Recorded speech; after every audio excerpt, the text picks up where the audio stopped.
What it do? What it do, y'all? It's another day. It's another Monday. And it's another episode of Ringside Mayhem Podcast. That's right. It's your boy. You see him. You hear him. It's me. It's your GM. It's the KALSSIK. And you know why I spell it with a K? Because your boy is just so freaking sick with it. And yeah, man, we here to talk another WWE Monday Night Raw, man. So come on in. You already know how this goes. Come on in the room. Come on to the ringside area. Let's talk some Monday Night Raw, because it looks like it was a Cena-Bration today. Yeah. Celebrating 20 years of John Cena. So, hey, just to start off, let's hear, what was your favorite John Cena moment?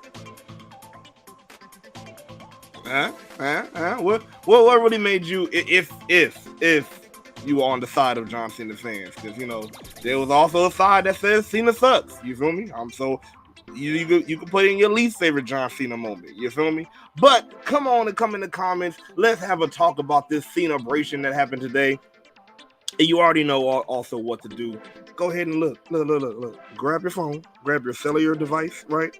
Well, or really whatever you're on, but most likely it's gonna be your cellular device or your tablet. But go ahead and push that share button and that like button. I see you right there. Yeah, go ahead and click that like button, click that share button. It's going down. And we even got people in here. What's up, Mike Riggs? Big Mike, Big Hammer.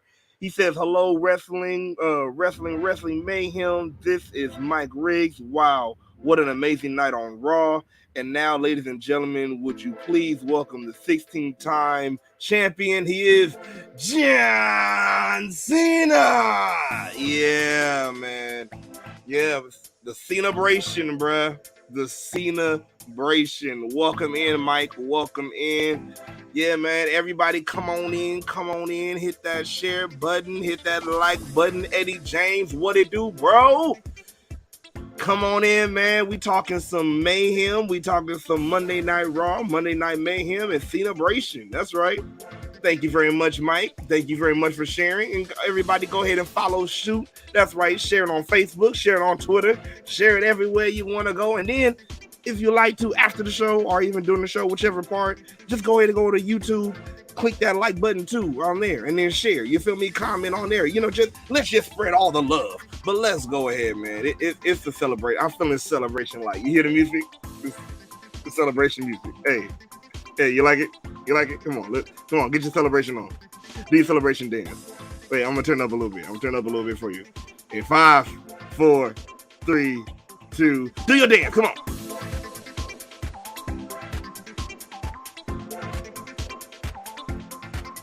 All right, that's enough of that.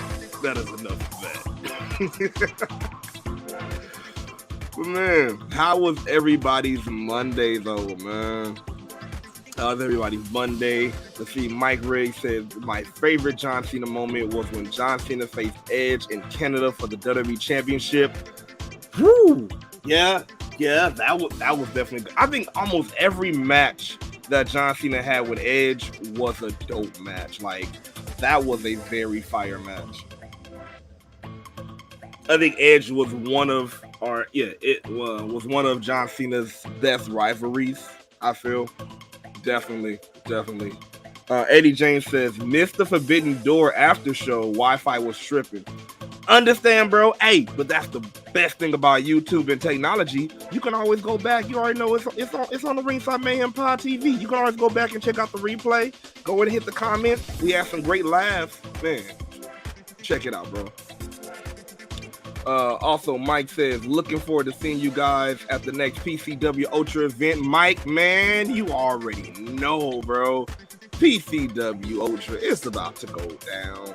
If y'all don't know, y'all better know. It's the best, and I mean the best. And again, the best promotion in Cali, wrestling promotion in Cali. You want to find it? Find PCW Ultra. That's right. Way out west, July 15th. Big Hammer's going to be there. If you want to see the Hammer, like the real hammer, go ahead and check out Mike at PCW. Go ahead and check out the Mayhem Process at PCW. And go ahead and check all the stars at PCW. It's going down, man. What else we got? Eddie James says John Moxley got that dog in him. Yeah.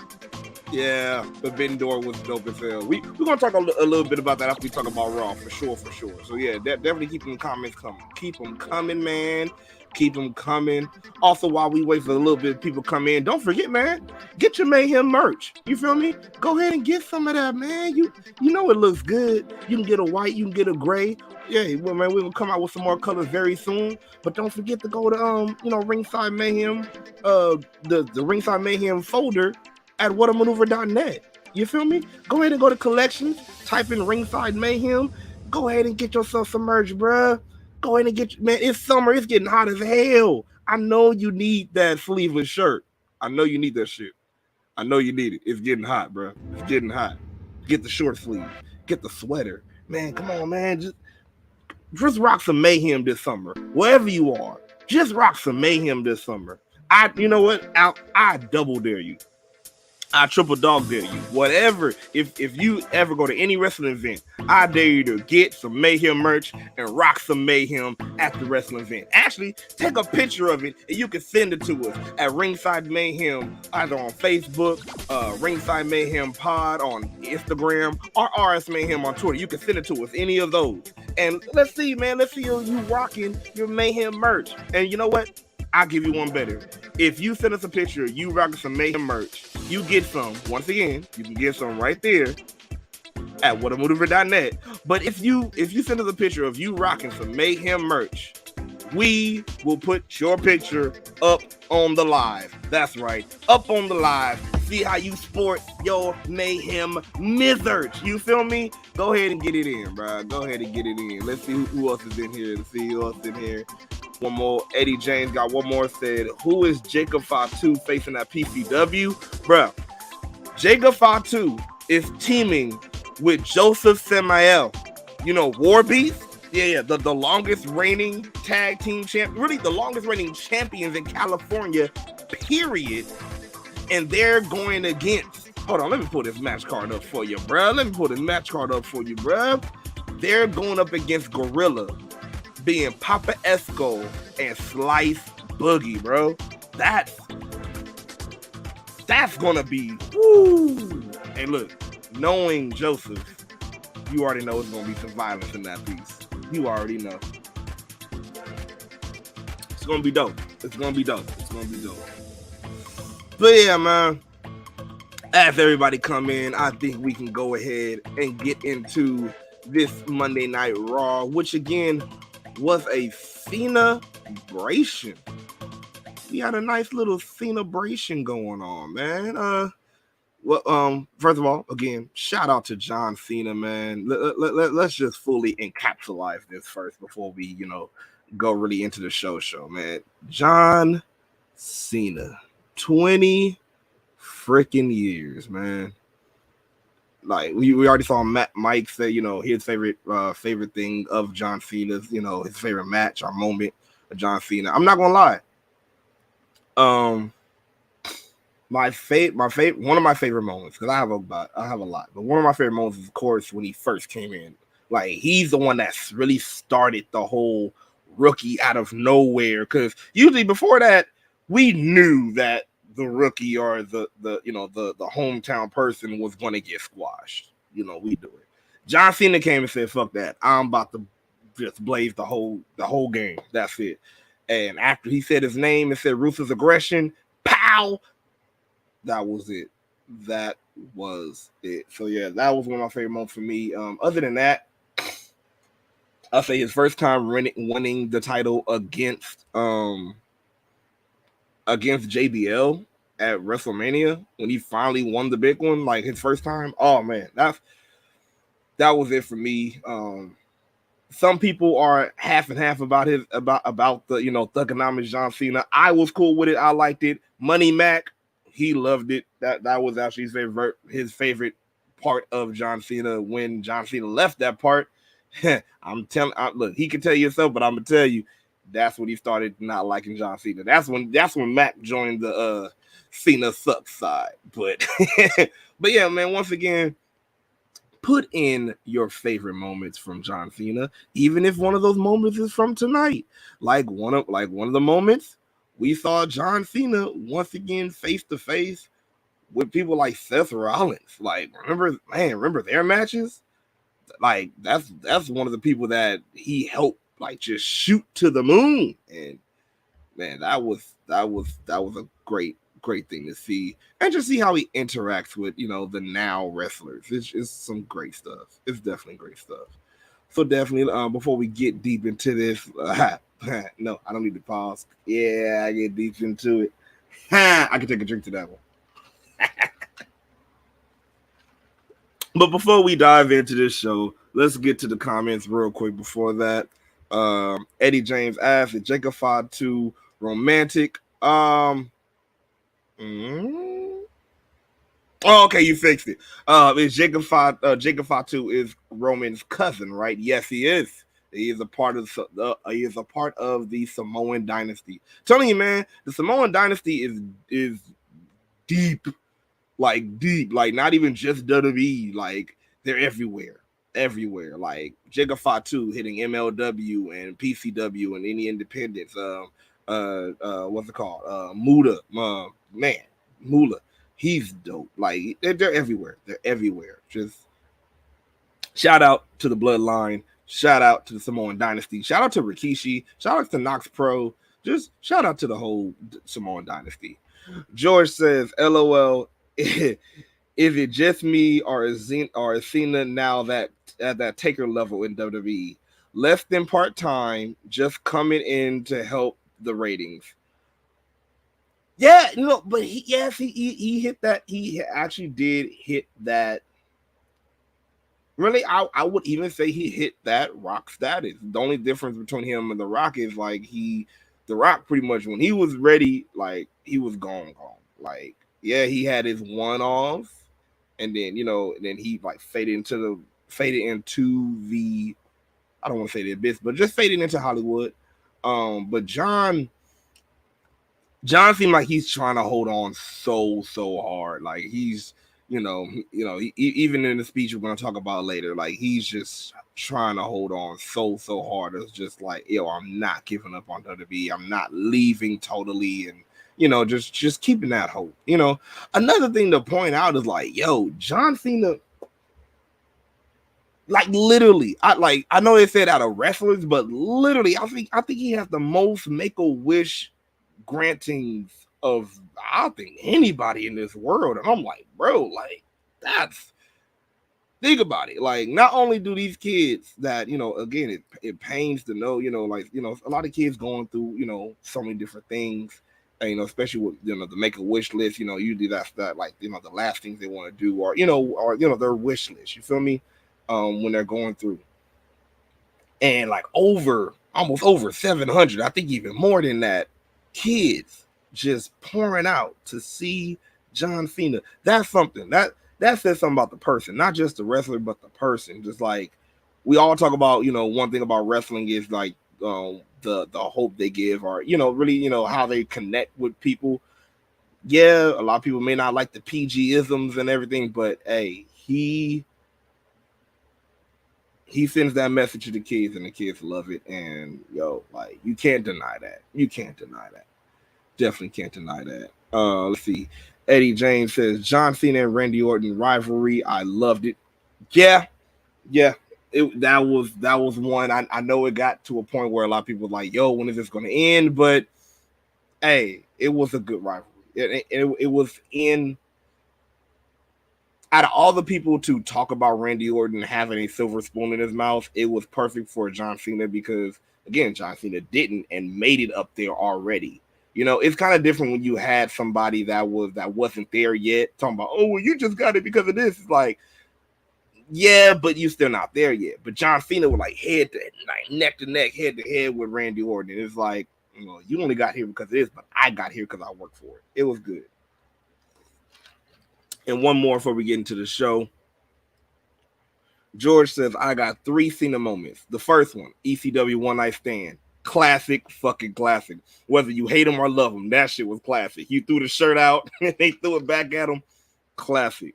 Number 2, his TLC title match against Edge. Again, Edge, yeah, one of his best rivalries. And number 3, his return at Royal Rumble. Yeah, definitely. definitely one of the best moments. And go and keep them rolling in. I will definitely be reading out your favorite John Cena moments since this is a Cena-Bration day. I will definitely be reading them out. Even if you think about some other ones, go ahead and put them in, and put them in. But let's talk about how this started, man, because we started out Raw with the Money in the Bank qualifying battle royal, and we started out with everybody in the ring, um, and then we got entrances of Matt Riddle, Shinsuke Nakamura, and the Mysterios. One of those three kind of confused me because I'm like, didn't you just kind of shoot them over the main event? But okay. But yeah, man, we had a battle royal to see who's going to be the qualifying one. I'm not going to lie. I kind of already predicted who was going to do it, and I was right. But cool match. It was, for how battle royals go, it was cool. Definitely was cool. We started off with let's see who we had in there. Some cool, some good names. Veer, I was surprised about. We'll talk about that one. Shanky, I'm mad I didn't see more of what I wanted to see of Shanky. I'm mad I didn't see it. All I did, I didn't see it. And also, another thing I noticed, I guess because it's fuck brand split, but yeah, good bit of SmackDown stars in this battle royal, huh? On Raw, I guess Roman wins both titles and he just expunges the brand split, huh? That's what happens. Okay, he just that's what it is. That's what it is. Because brand split, what is that? Yeah, but yeah, man. We started off kind of hot with, of course, Mr. Tozawa was one of the first ones out. Shanky was showing himself strong in the beginning. It was, not Shanky. I'm sorry, Veer. I don't know how I got them two mixed up, but yeah, Veer was showing himself strong in the beginning. Throughout, what's it called, Tozawa. Who else did he throw out? He threw out one more. I do believe it was Mustafa Ali. Threw out Mustafa Ali. Then you had the Mysterios pretty much trying to gang up on him. And no, actually Mustafa Ali helped with that. Never mind. No, Mustafa Ali helped out. It was actually Shanky that threw out Mustafa Ali. I can't believe I'm getting these two mixed up. But yeah, I miss Indu Shear. Just know that. But yeah, man, it was kind of a short showing for Veer. As you see, he threw out Tozawa, but then the Mysterios did a triple team on Veer. They hit a 619 on Veer, and then all three of them threw Veer out. So it was hello and goodbye to Veer. That was pretty much it for that. Shanky had a nice little moment with R-Truth. Of course, they did the dance. Go Shanky, go Shanky, go Shanky. I don't care what nobody say. One day I just want him to hit the Ray J dance. If I had one wish. He gotta hit the Ray J. He gotta hit it. He dancing too good. He gotta hit it. But yeah, he had the dance off with Mr. R-Truth. End up throwing out. Actually, end up throwing out Truth with Gender, and Gender end up throwing out Shanky because I think it's because he can't dance. That's what it is. Just he like, stop dancing. I can't do that. Before he got thrown out, a one T-bar showed some good stuff in there.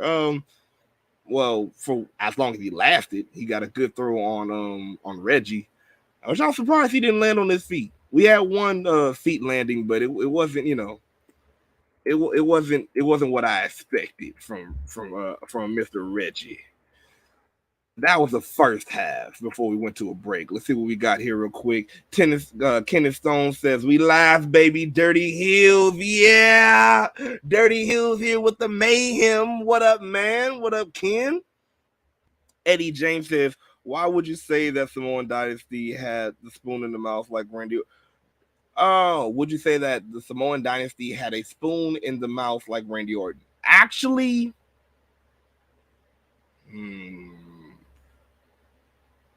I say yes and no.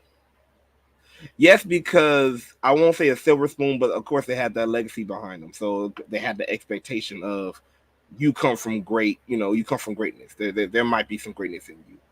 But I only say no because it depends on where they were. Because like in WWE, a lot of times they had to fight for that. Like, because if you look at even some of the now wrestlers, look at the Usos. Like, yeah, we call them the greatest tag team now, but remember they were on the shit list for a while. They're like, oh, why they got the face painted? Why did they do the Samoan stuff? Because Vince loved giving them, uh, real Samoan caricatures and whatnot. You feel me? It was one of those. So it's like I'll say yes and no.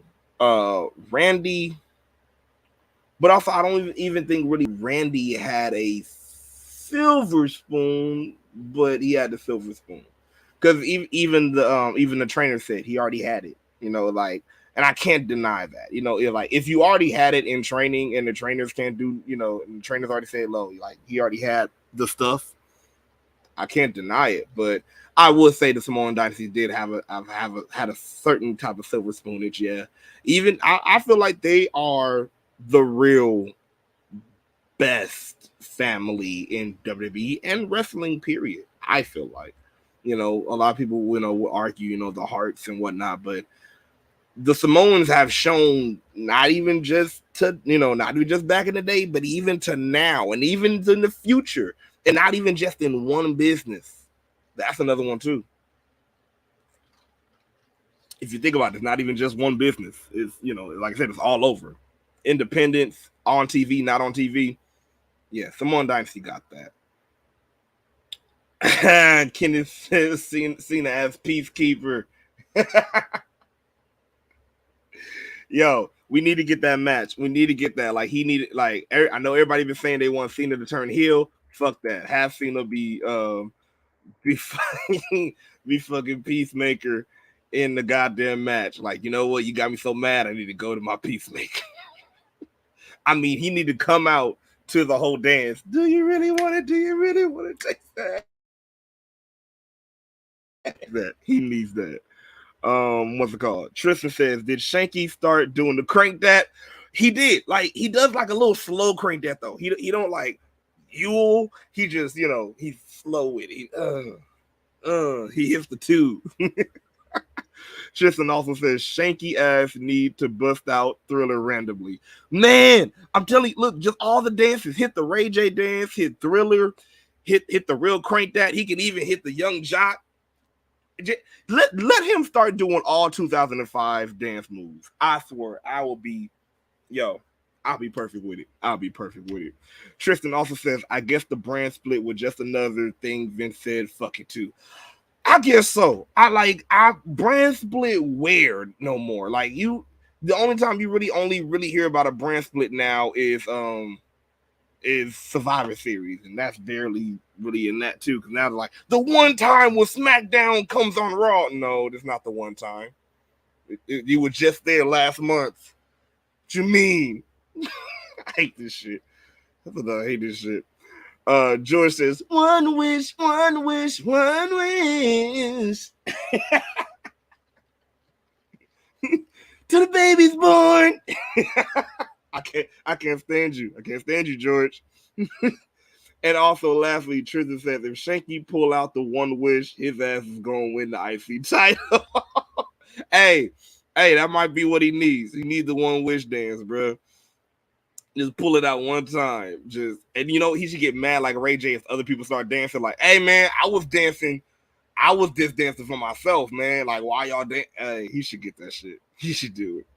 But yeah, man. So then the second half comes, and we had some impressive stuff happen. Yes, we had Riddle end up being the winner of the match in whole, which I already knew was going to happen. A couple of impressive moments was Ricochet getting thrown out and then landing on a ladder, low-key doing like a Kofi spot, landing on one of the prop ladders, then jumping back, getting caught and doing a Hurricane Rana on T-Bar to eliminate him. After that, yeah, the landscape just went down, and it came down to the Miz. AJ Styles, and Mr. Riddle. So the thing about Miz was feigning an injury outside. I already had a feeling else going to happen. As soon as he said, my knee, I said, okay, that's it. Yeah. All right, he's going to come back. You're going to think that he's the one. But yeah, everybody got thrown out very quickly after that. Good little back and forth for the last moments of the Battle Royal. Again, I will say the right person won. Dang, just a sick RKO on the outside of the ring too, for the outro. But what do y'all think? Do you guys really think that they will have Riddle win the Money in the Bank ladder match?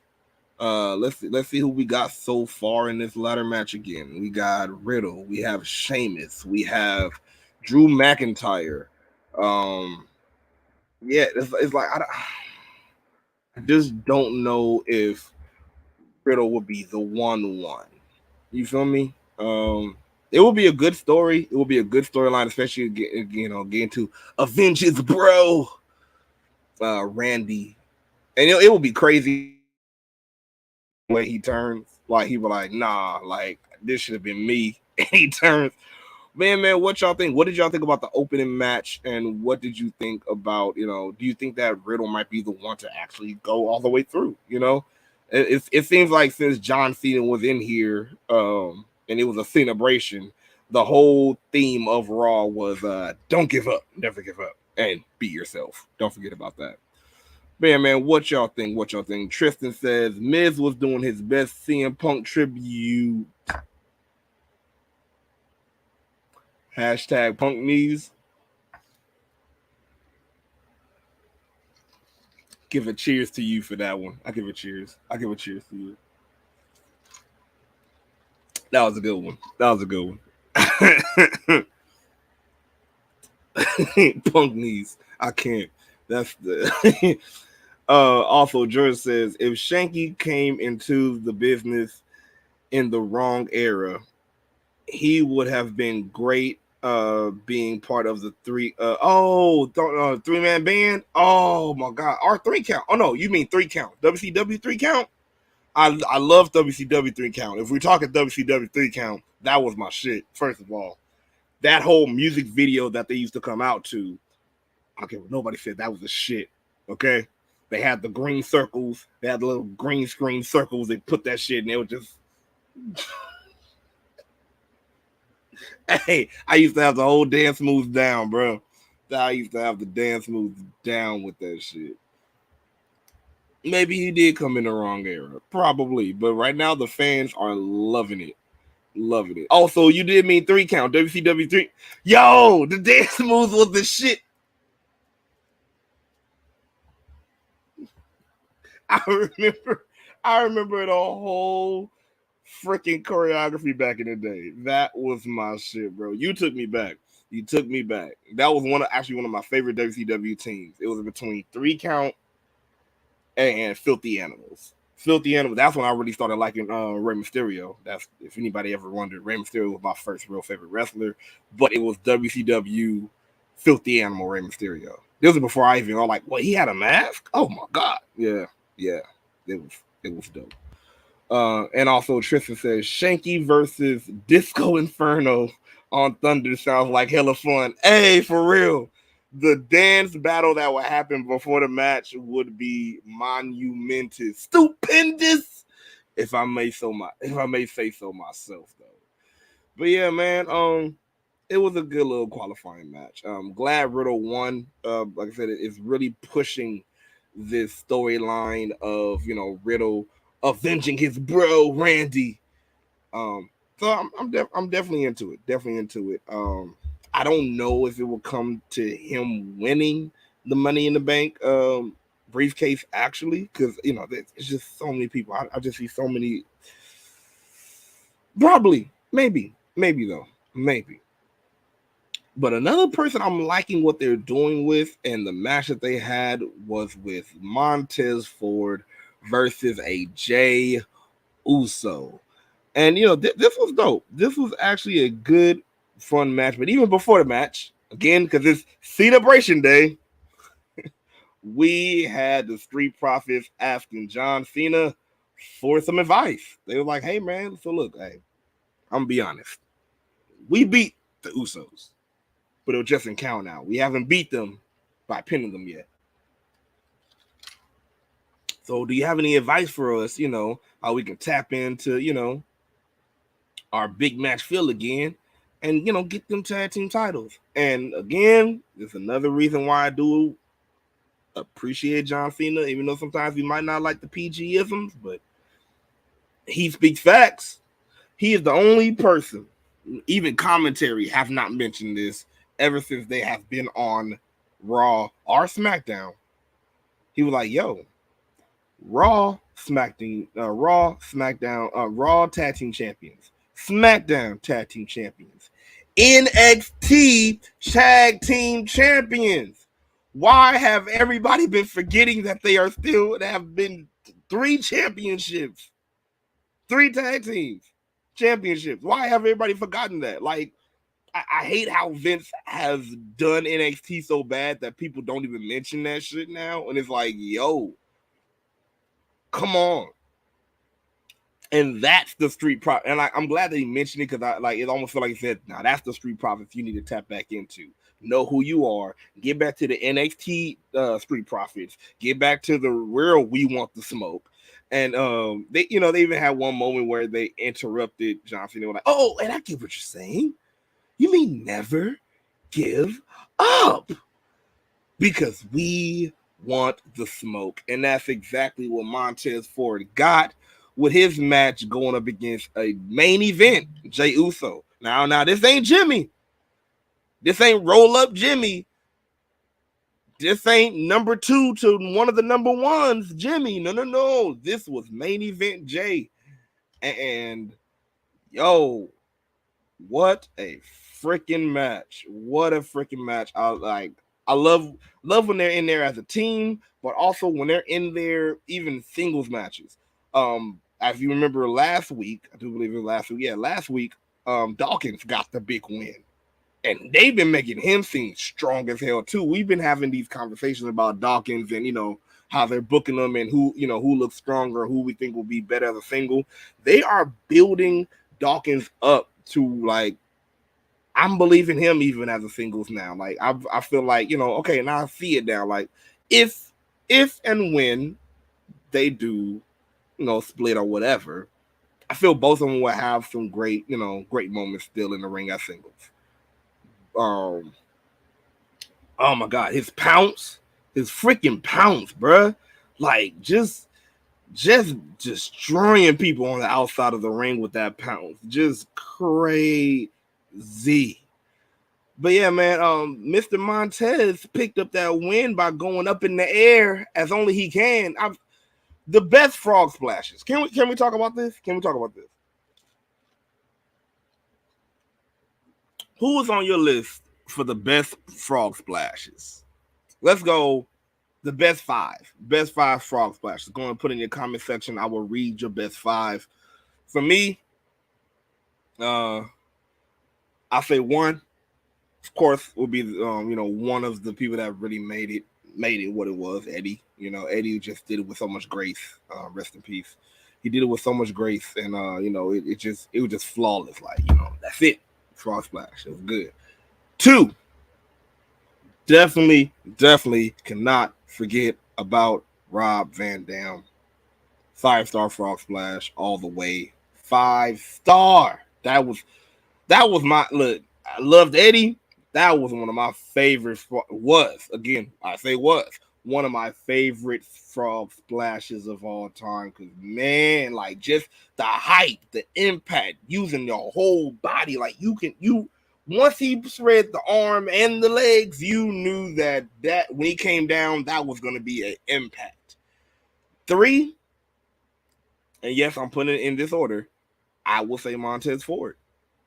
Montez Ford's frog splash is up there, I'll say, with the top 3 frog splashes of all time. Like, just look at that middle. Look how high he gets. If he would have went any further forward, his head would have hit the briefcase, bruh. Come on now. Like, man, that best frog splash, top 3 for sure, for sure. Wherever you put that top 3, I know he got to be in the top 3 for y'all. He got to be. The other 2, D'Lo Brown for sure. I love D'Lo Brown frog splash. The down low, I loved it. It was bar none. And then going off of that, since he is one of my favorite now wrestlers, I love his frog splash too. Leo, yep, I'm putting Leo Rush up there. I like his frog splash, especially for a cruiserweight like he is. He has a good high impactful frog splash. So that is my favorites. But if you put yours in here, I will read them off. Let's see who we got in here so far. George says, I can see them splitting up the Street Profits like they did the Dudleys with the brand split. Well, hell, you didn't even got to go to the Dudleys. Look what they did with the goddamn New Day. Shit. Yeah, but I see what you mean with the Dudleys, like giving them singles, new singles personas. At that time, though, especially when they split them up, I'm trying to think, because Bubba was still just Bubba. Yeah, Devon had Reverend Devon, but Bubba, like, and there's no shade on Bubba. Well, I'm just saying, I just don't feel like, and he might have a different opinion or outlook because it was him in it, but it just seemed like they didn't have any for Bubba. They had Reverend Devon. It wasn't until Bubba went to what's it called Impact TNA Wrestling when he became Bully Ray, and he even said he pitched Bully Ray to Vince, but they didn't pull the cord on it. So yeah, I feel what you mean. If they did though, I hope they give them both great gimmicks that fit them both, and that can go with with them. So I feel like it can go. George, oh, your top 5. He says Eddie, RVD, D'Lo always was the sickest at the frog splash. Yeah, see, yeah. Well, now is it in that order, George, or you just saying they were just sickest? Yeah, that's true. And so I feel like they were the sickest or are the sickest, and then just put Montez in there, and you got your top for sure. See, I got my red cup profits up. Hey. Also, Tristan says main event Montez is gonna do work at the Rumble. Yo, for sure. I'm ready to see Montez do some good shit at the Rumble. Like, oh my god. I'm just ready for them to give him that one push of a singles. I don't even care. It don't have to be like straight to the moon, top WWE title, but I mean like Intercontinental, US, like just either as a team or a split, whichever one, just give him that mess, man. Give it to him. He deserves that shit. That would be dope. That would be dope as hell. Definitely. But yeah, man, again, Montez coming out with the W. Man, it was a good match. I'm loving how they're doing main event Montez. And also, what do you think? Do you think that we will get a I know I shouldn't probably ask this because I think I probably already know the answer, but do you think that we will get a Street Profit win over the Usos, or do you think it will be a close match? I know we might even feel like it's predictable because it's the bloodline, but do you think how good this match will be? Do you think it will be befitting of the pay-per-view? Let me know what your feelings of the match at Money in the Bank will be. Who do you think will win? Me, I have a feeling I already know the Street Profits still going to get it. Street Profits, the Usos still going to get it, but yeah, it's going to be a great match. That's all I know. Just remember, never give up because we want the smoke. So yeah, great match though. But oh man, I got something I need to talk about right now because there was a backstage segment after this that we need to freaking talk about. Because yes, I am most definitely judging the new Judgment Day. I'm judging the fuck out of them. Let's talk about it because this. Okay, let's preface this. You have Rey Mysterio and Dominic walking in the back, pretty much heads down because they lost the battle royal. Neither of them won, didn't win at all. So their heads are down and and then Mysterio, of course, as he just says, it's okay, mijo, you're gonna win next time. It's okay, give me a head, bump it, boom, like I do the kids with the mask. Okay, and Lord and behold, Finn Balor and Damian Yeast comes out to front on Rey Mysterio and Dominic. And he tells them, now look, we are celebrating John Cena because, we got to mention John Cena 20 years every segment. We're celebrating John Cena, but hey, you're coming up to the anniversary too. And what do you have to show for it right now? You're kind of a failure. Like, you're failing your son and you're giving your son bad advice. And where are you right now? And I'm like, like I said, I'm judging the New Judgment Day. As soon as he said that, when he's like, where are you right now? I was like, motherfucker, wasn't you on Main Event with them? Main Event. Remember Main Event? Y'all got trapped down to Main Event. If y'all done, that's like the equivalent. Because a lot of WWE, stands want to act like, WWE ain't got nothing like an AEW Dark. That's what WWE Main Event is. Just like a AEW Dark. It's just matches that you'll never really hear about. Really, you might get a little prompt under there and let something happen. And even in here, in this segment, they did not mention that they were on Main Event. Didn't mention it at all, did they? No, because you don't want to mention it. The fuck talking about where are you? Or we about to take over. Take over what? Main Event? You about to take over NXT Level Up? Please tell me. Please tell me what non-TV special y'all are about to overtake right now. I'm still reeling from them crushing the Judgment Day the way they did. Like, I get you need a new baby face, you want to switch Edge baby face, whatever.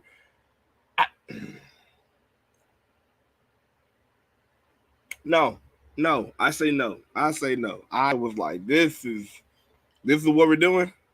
This is what we're doing. And once again, we had Finn Balor saying, hey, we're about to take over. This killed me. But then even Damian Yeast comes and, talks mostly to Dominic and says, hey, man, aren't you tired of, like people that's supposed to be legendary and over you telling you, hey, you're just having a bad day. He was like, maybe he don't have a bad day. Maybe they just have a bad father. I said, damn, bruh. Not a bad daddy. What is up with these people and going after people's daddy? You had Christian calling, like talking about Jungle Boy's dead daddy. This is just not right. But at least he was alive and well to say it to his face. But damn. But yeah, I am judging the Judgment Day. I am full until they show me something different and almost better or alike to what they had when they had Edge. I am judging the fuck out of them. I am judging the fuck out of it. And again, it's not them as wrestlers, but I am judging the writers that wrote it this way. Why did you do this? And after this, we are officially getting next week the Judgment Day of Finn Balor and Damian Priest going up against Rey Mysterio and Dominic, aka the Mysterios. If you ask me, I feel like this will be the time, a time and the time where Dominic is going to turn on Rey. Yep. I've been called it. I felt like it will be Dominic to turn. This might be a perfect time. It's Judgment Day. They're trying to reel in people and new people and whatnot, and trying to spread their message that, hey, if you go in for yourself and actually wrestle for yourself and whatever, or not listen to nobody else, you can make it. Who needs that more than Dominic? I'm just saying. So if they are that good, and as the new Judgment Day, I feel like this might be the time that Dominic changes, because even his face looking at Damian, he was like, you know what? I am tired of carrying my daddy when we had to go out on entrances. My back hurt every night. And then he told me, hey, I'm too young for my back to hurt. Forget you, Dad. I'm leaving. Like, I can see it happening. So, yeah, this might be something. This might be something. But I'm judging the fuck out of Judgment Day. I'm judging the fuck out of him. Until then, let's see. Let's see what we got, man.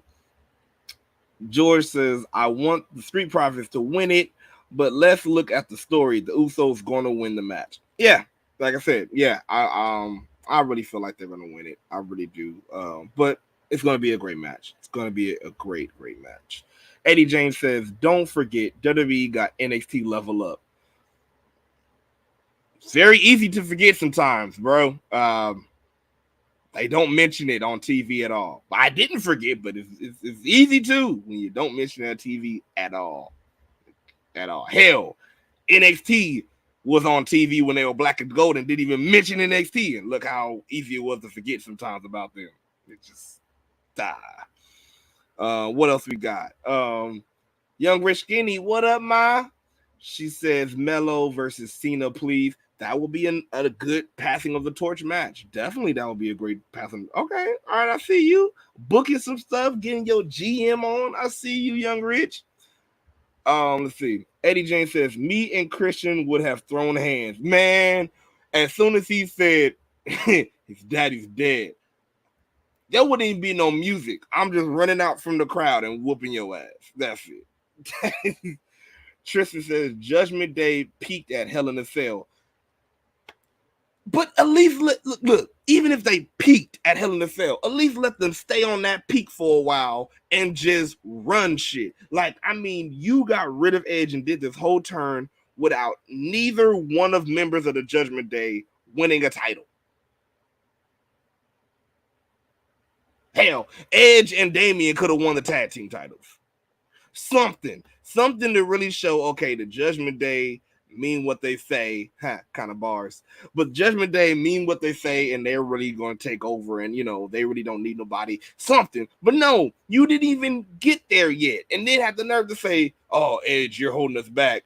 You haven't even had that much chance to do anything. The real person that was holding you back was AJ, and the man that y'all joined, Finn Balor.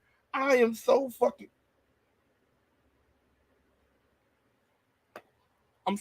I'm just so through. I'm through.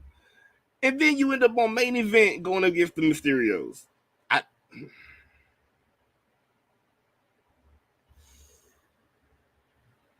I said, I am judging the Judgment Day. I'm judging them. I'm fully judging them. I'm fully judging them. After this, we had a couple of announcements. One, what the hell is Undertaker one dead man show? I forgot dead in there, but yeah, one man show, one Undertaker one. What is it? It's just him talking. I'm really wondering about this when they announced that, but yeah. I'm really wondering about that. I just had to put that little quick tidbit in there. Also, we had some more video tributes to John Cena, people shouting out. And hey, after Forbidden Door, why not we have some more people come back through a door that they left? And they called him Daniel Bryan, of course, but we already know that was Bryan Danielson saying his good things about a Mr. John Cena. And hey, which I think is definitely well fitting. John Cena, Daniel Bryan is one of the people that John Cena really looked into and was like, hey, I would definitely want to give him a chance. He'll give him the chance. Remember, that's when the whole Yes move was really on pop. And John was like, this the one right here. Also, we had a wizard on a Raw through video, Chris Jericho. And did you hear the crowd pop when he came on video? Yo. I swear, I don't care nobody saying. WWE missed Jericho. For sure, they miss Jericho. I'll say rightfully so. He is a rightful sports entertainer. So they miss him. They miss him for sure. They for sure miss that man. Oh my god! Another person that John Cena ran into was Ezekiel. That's right, Ezekiel, not Elias. Ezekiel, and even John Cena's face, he was confused at first. You see the first one, he was like, You sure you not who I think you are? Oh, okay. All right. All right. Okay, cool. No problem. But yeah, that's what we went through. Pretty much had a whole talk, and he told the same thing to Ezekiel that he told the street prophets. Hey, you want to do better? You want everybody to speak with Zeke? Just know who you are and be yourself. Now I know that was very confusing because right now nobody knows whether he's really Elias, Ezekiel, or what's his name, Junebug. Just oh my god, it's just priceless stuff. But yeah, John Cena, that man, just walking through, making his rounds, making all of his rounds. Lord Jesus. Oh man. After this though, we have a little talk with Mr. Miz and Great Balls of Fire. We got Logan Paul coming back because they called Miz out, and they pretty much showed the training videos and photos actually of Logan Paul training to come back in the ring, and this is after the big turn that he did at WrestleMania on Logan Paul after they beat the Mysterios, which still, yeah, he kind of answered it, but then really didn't answer it. I guess whatever, it didn't make sense to me, but okay. But yeah, Logan Paul coming back. That would be cool. I think Logan Paul will definitely be a good fit, celebrity fit, or whatever you want to say it. Um, in Raw or SmackDown in the WWE period. Like I think he will be as useful, even though I know a lot of people don't like him right now, especially when it came to the whole boxing thing. But I think he will be as useful to the WWE as a Pat McAfee. And Pat McAfee, as you see, they are using him wonderfully on SmackDown. Does great with the crowd, great on commentary, and even in the ring has great moments. So I feel like Logan will be that 1-2 and have that. But Miz gets the mic, of course he gets asked, so how's your guys' relationship? And he's like, you guys gotta know that, we talk Hollywood talk. So I told him what it was, and we're gonna be great friends and all this, blah, blah, blah. But then before we get to AJ part, what is the fascination with Miz Balls? Please tell me. What is the fascination with this, man? Like ever since Riddle said he had no balls, and Maurice was just going off. He has balls. He has mediocre balls. I mean, he has balls. He got real big balls. Ever since then, we have this tiny ball thing. Even now, the crowd is chanting tiny balls, and it's hilarious. It's fucking hilarious. Now even Miz have now got a new word. He says he has ginormous balls. I think this is a Vinceism. I really feel this is a Vinceism, especially now that he ain't got shit to do. Can't be in the office, so he gets right shit that he would have wrote back in the day. He loves that shit. Watch. I bet it's a Vinceism, and this is how I bet it. If at any point Miz ever mentioned grapefruits as his balls, that was Vince. And I'll take a drink to that. That was Vince, okay? That was Vince. I don't care. This story, that not the whole storyline, but that little part in there, yeah. And mention his balls. Yeah. It's gonna be good shit. The fans gonna love it.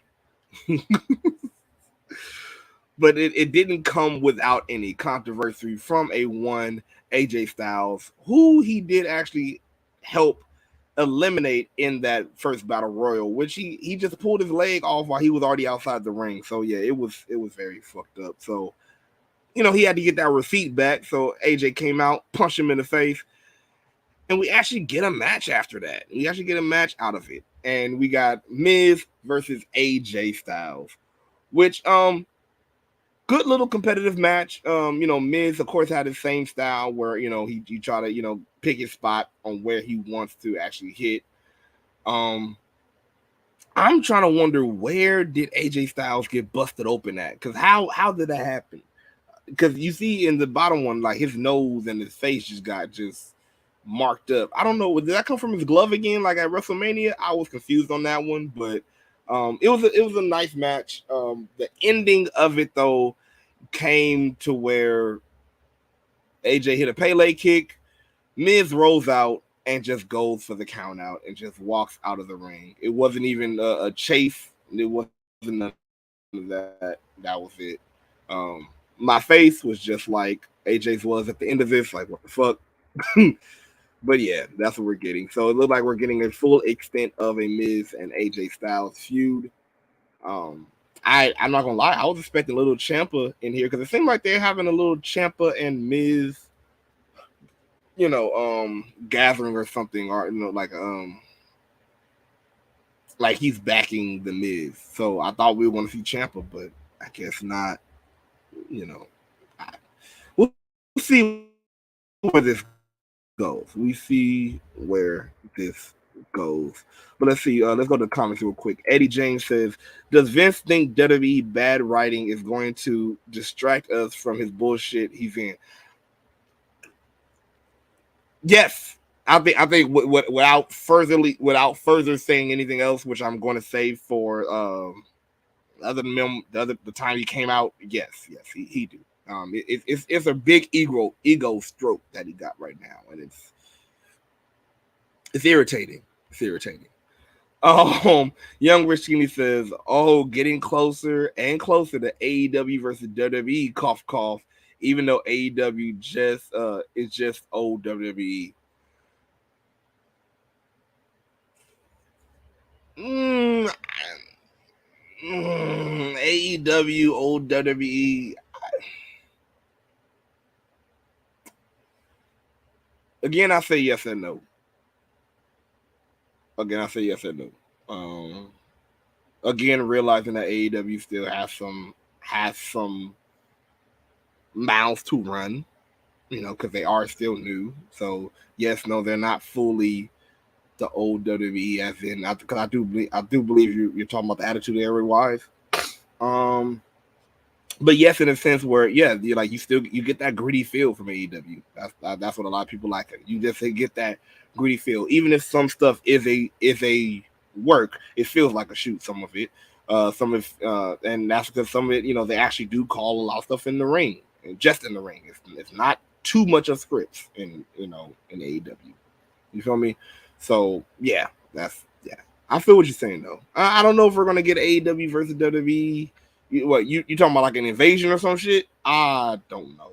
I don't know. I don't know if that ever is gonna happen, and I actually don't even like for me right now. I say for me, I wouldn't want it.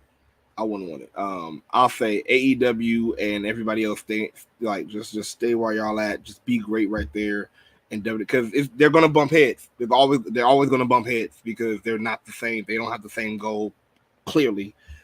Yeah, they're only gonna bump heads. Also, Young Rashini says, "Not Junebug. How country can you get? Look here, okay." What was it? What was it? It was Junebug, Jody Bug. What was it? What was his name? I forgot already. It's already too many people with Ezekiel and Elias. Was it Billy Bob? I don't know. I do not know. Tristan said Junebug sounds like Granddaddy's old reliable candy. All the neighborhood crack. Not chicken head. You know what? I'm not dealing with you, Tristan. Tristan, look here. Again, all I can think about was Junebug. I don't know. I do not know. Eddie James says, "Are you surprised Tony Khan approved his wrestler to appear on WWE?" No, actually, no. Like, if you look at how Tony Khan is, he's not like how I say. He's more about just look. I'm just gonna stay in my lane, whatever. Like I just stay in my lane. But it's like I'm not trying to be the whole evil emperor and oh you can't go here, you can't go there. Because if that was the case, they wouldn't be able to go on any other shows at that. You feel me? They wouldn't be able to go to all the independent shows and even Impact and whatnot. Like I really think like at a fault and at a good thing Tony is just a wrestling fan that just want wrestling. Period. You feel me? It's like so. No, I'm not surprised. I really was not when I saw I was cheering too. I like good. That's good to see. I was more shocked of. I was more shocked that WWE let them on. That is the main shock for a lot of people. It's not like even when they had the whole Chris Jericho interview with Stone Cold on WWE Network. My shock wasn't, and I think other people too. My shock wasn't about Tony letting him do it. My shock was about Vince letting it happen, or somebody in the back, saying, "Oh, you sure this is a good idea?" That's why. Like it just seems like WWE they're still holding strong to that whole, well, no, we want to be the only one, and if you're somewhere else, you can't go there. Hell, who was that? Xavier Woods. Xavier Woods even had to make the announcement. They said a roundabout way about it because remember, the last up down tournament champion was Bia Yim, and what's it called? Xavier Woods had to say on up down. How did he say it? He was like, well, we usually around this time we have our up down tournament for the up down champion, but the last up down champion, we can't get it back from her because I can't go through a certain door that's forbidden, and I've been trying to go through that door forever. It ain't Tony Khan that's not letting him go there. You feel me? So yeah, I'm not surprised. I wasn't surprised Tony approved it because it's like, hey, go there. Like you had history there. You feel me? Even rest in peace. Remember when Brody Lee died? They had pictures when they did his video, his tribute video. They had pictures with him with WWE guys while they were still in WWE. No, I always felt Tony Khan never cared about that. What's it called? Young Rashini says, "Fuck Clandy Rose, old piglet goat." Did I mention her? Damn, damn, Young Rich. Oh, also Young Rich Skinny says Ciampa needs to be in a world title picture. All the old folks' bones are brittle and injured like the young guys do it. Yeah. So I think if they're gonna do it, putting Ciampa with Miz would be the right trajectory at least. Put him with somebody. You feel me? Like if you don't put him with somebody, put him in a title spot. Do like you did Gunther. Put him in the after he's done with Cena, put him in a US title picture or something. Like just do something with him. Also, George says, when you said Junebug, all I can picture is the dude on Get Rich or Die Trying. I'm glad I can remind you of the classics. Eddie James says, Tony Khan wants to let everybody eat if possible. Exactly. Like, that's it. And, that's one thing, even though sometimes I don't like his standoffish stuff when you do critique him, that's one thing I do respect about Tony. He just wants everybody to eat. And, I don't know if that's the fan in him. I don't know what it is, but it's he just wants everybody to eat. Go ahead. I don't care. I'd rather you come, just like a lot of wrestlers will say, I'm a fan first. It feels like Tony Khan just say, I'm a fan first, and I just want y'all to be cool. So, yeah. Tristan says, Randy Mandy wasn't even synced tonight. Never mind. I'm gonna keep my trap shut. No, wait, Randy, man. No, Randy Orton did have a video though. Are you talking about Orton? Randy Mandy? Who's Randy Mandy? Randy Mandy. Okay, I'm not even about to. If you mean Orton, he did have a video package. But if you don't mean Orton, Randy Mandy. Okay, it sounds like a kid cartoon. Young Rich Skinny says a draft need to happen after SummerSlam ASAP. No. They need to make their mind up, Young Rich Skinny. Do they want a brand split or not? Because what's going to piss me off is if they do have a draft and still have everybody on every show. That's not going to make sense at all. I don't give a fuck about a draft now. I haven't really firmly. Let me think about it. I haven't cared about a draft since I say when they first tried to bring it back again when Mick Foley was GM over Raw. When they first tried that again, they're like, oh, we gotta have a draft, and Mick Foley's the GM of here, and then when they had GMs, after they got rid of general managers, I'm sorry, Pierce don't do it for me, and especially since they're not naming him a general manager and they just calling him an official, but he's on both shows. No, I am not. I'm not into it. I'm not into a draft. I'm not into brand supremacy because it's like you don't even have a leader. And even right now, especially right now with one person holding both titles, you don't even have a respected one locker room leader for each show. So what's the point of saying brand supremacy when y'all aren't on any show y'all want to be right now? Like, that's not brand supremacy. Remember at first, back in the day, yeah, well, it was a little bit interesting because they were like, hey, I'm only doing with SmackDown. If anybody saw it was like Bloods and Crips. If you saw any red on SmackDown, they getting their ass beat. That's what it used to be. Now it's like, hey, what are you doing here? And you even let them explain what they doing here and still have a match with them other than whooping their ass and kicking their ass out of your show. So, yeah, I don't think a draft needs to happen. I think that first they need to make up their mind before they even do a draft. George says they should have shown the whole video Randy did for Cena. They cut it way too short. I didn't even know they cut it short. I didn't know there was a longer video. Young Rashini says they need a brand split. They get stale hella fast like the 2008-2015 era. Straight trash. But I can't even blame that on not having a brand split.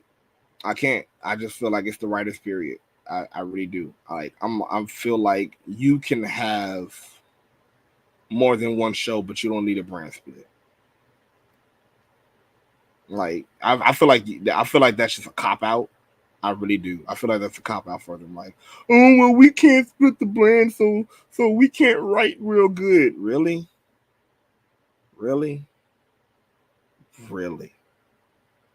Okay.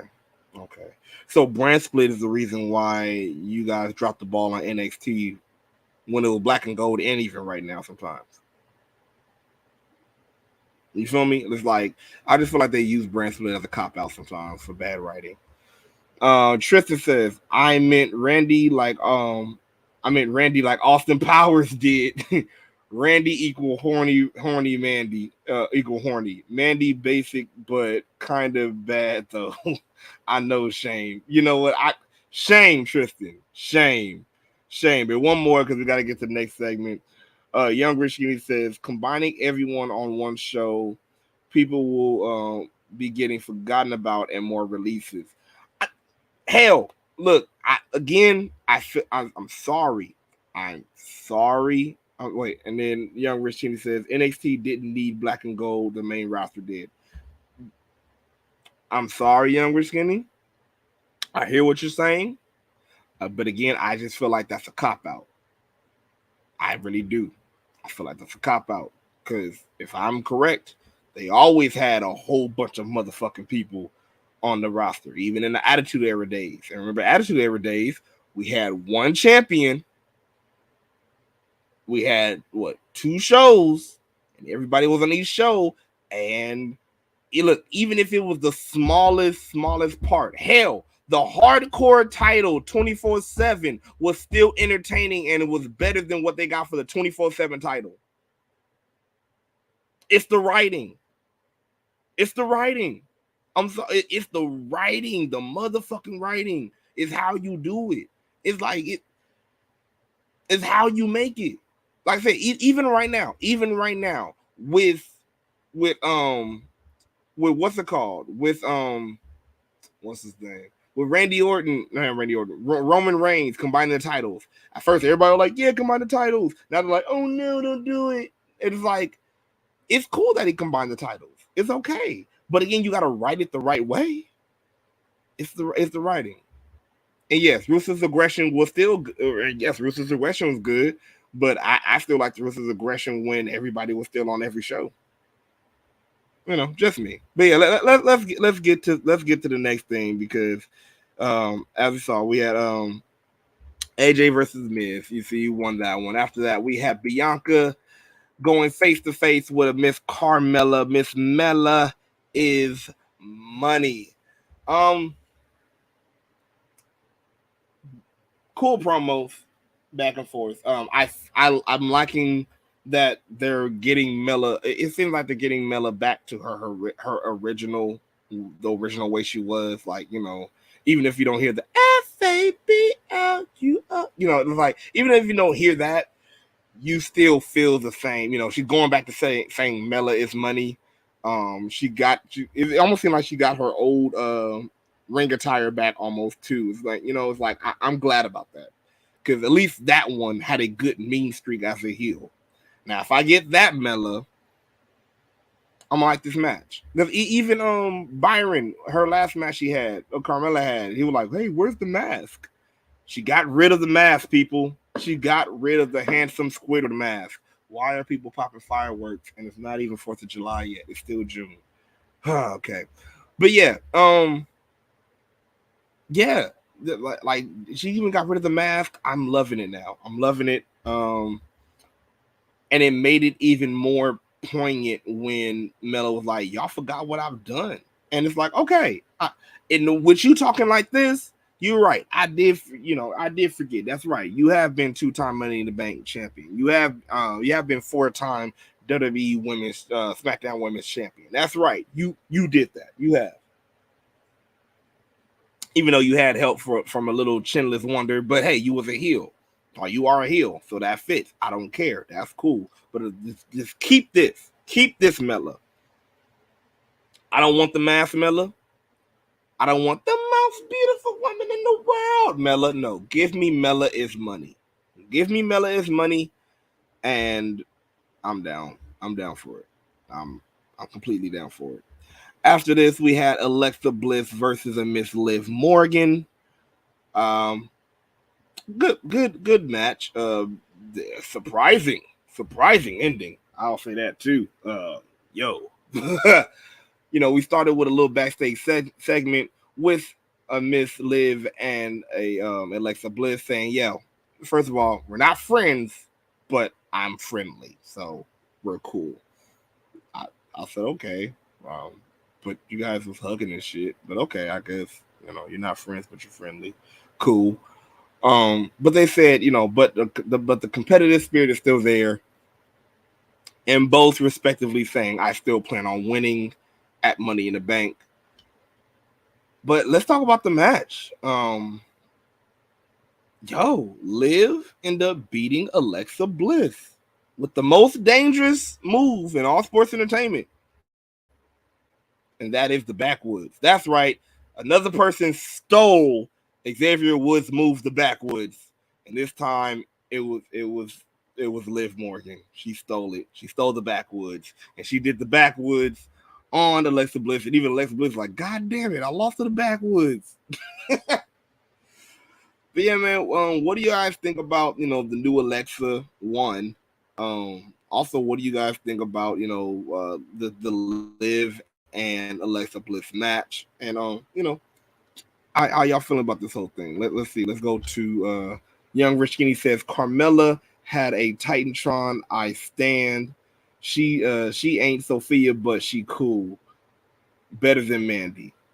Yes, definitely better than Mandy. Like I said, I love the Carmella that we had that came straight from NXT. It seems like we're getting that back. The fabulous one. The Mella is money one. I love that Carmella. If we're getting that back, yeah, definitely. I'm all for it. I'm down. And I did like that Titantron. I did like her Titantron. I'm like, it was better than her first ever one. And I feel like it was better than even the one that came when she had the little silhouette shit and all that. This one beats it. Like, I love the song too. It fits. It fits. It fits. Young Rich Skinny says they need to bring back Titantrons for everybody. Yeah, they do. They really do. I miss real Titantrons, like little highlight clips on there, that goes with the song and shit. I miss that. I think Young Rich Skinny, I do miss Titantrons. I'm making real ones and shit. I don't know if you play, but if you play 2K20, do you make like your own original Titantrons for your creative player, and like how that shit look? I know that shit look dope. I do that all the time. It's dope. Young Rashini says Liv versus Alexa was cute. Liv is the Kelly Kelly of this era.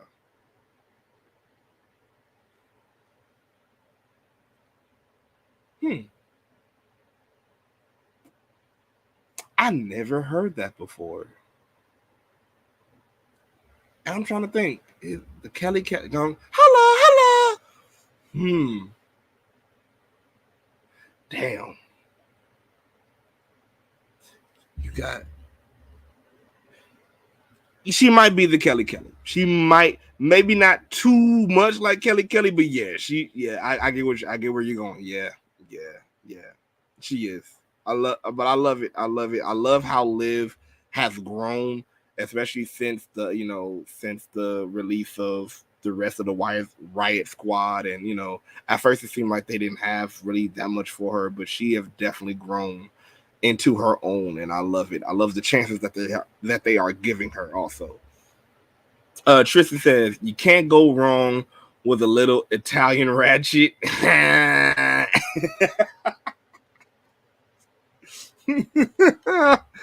Yes, sir. Young Rich Skinny says ain't nobody thinking about Xavier. They did that in honor of Eve and Maurice.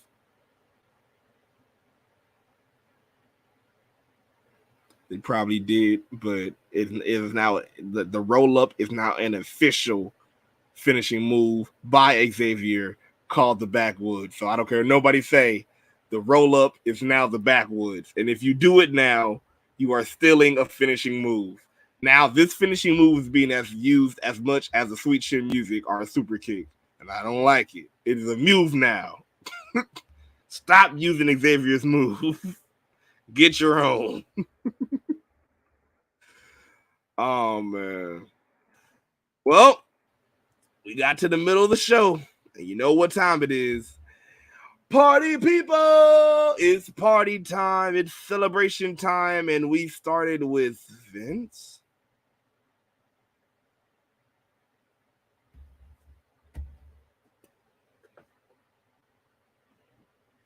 Let's talk about it. Let's fucking talk about it. Like you said, I think it was either Eddie or George just said it. I'll go back in the comments and see.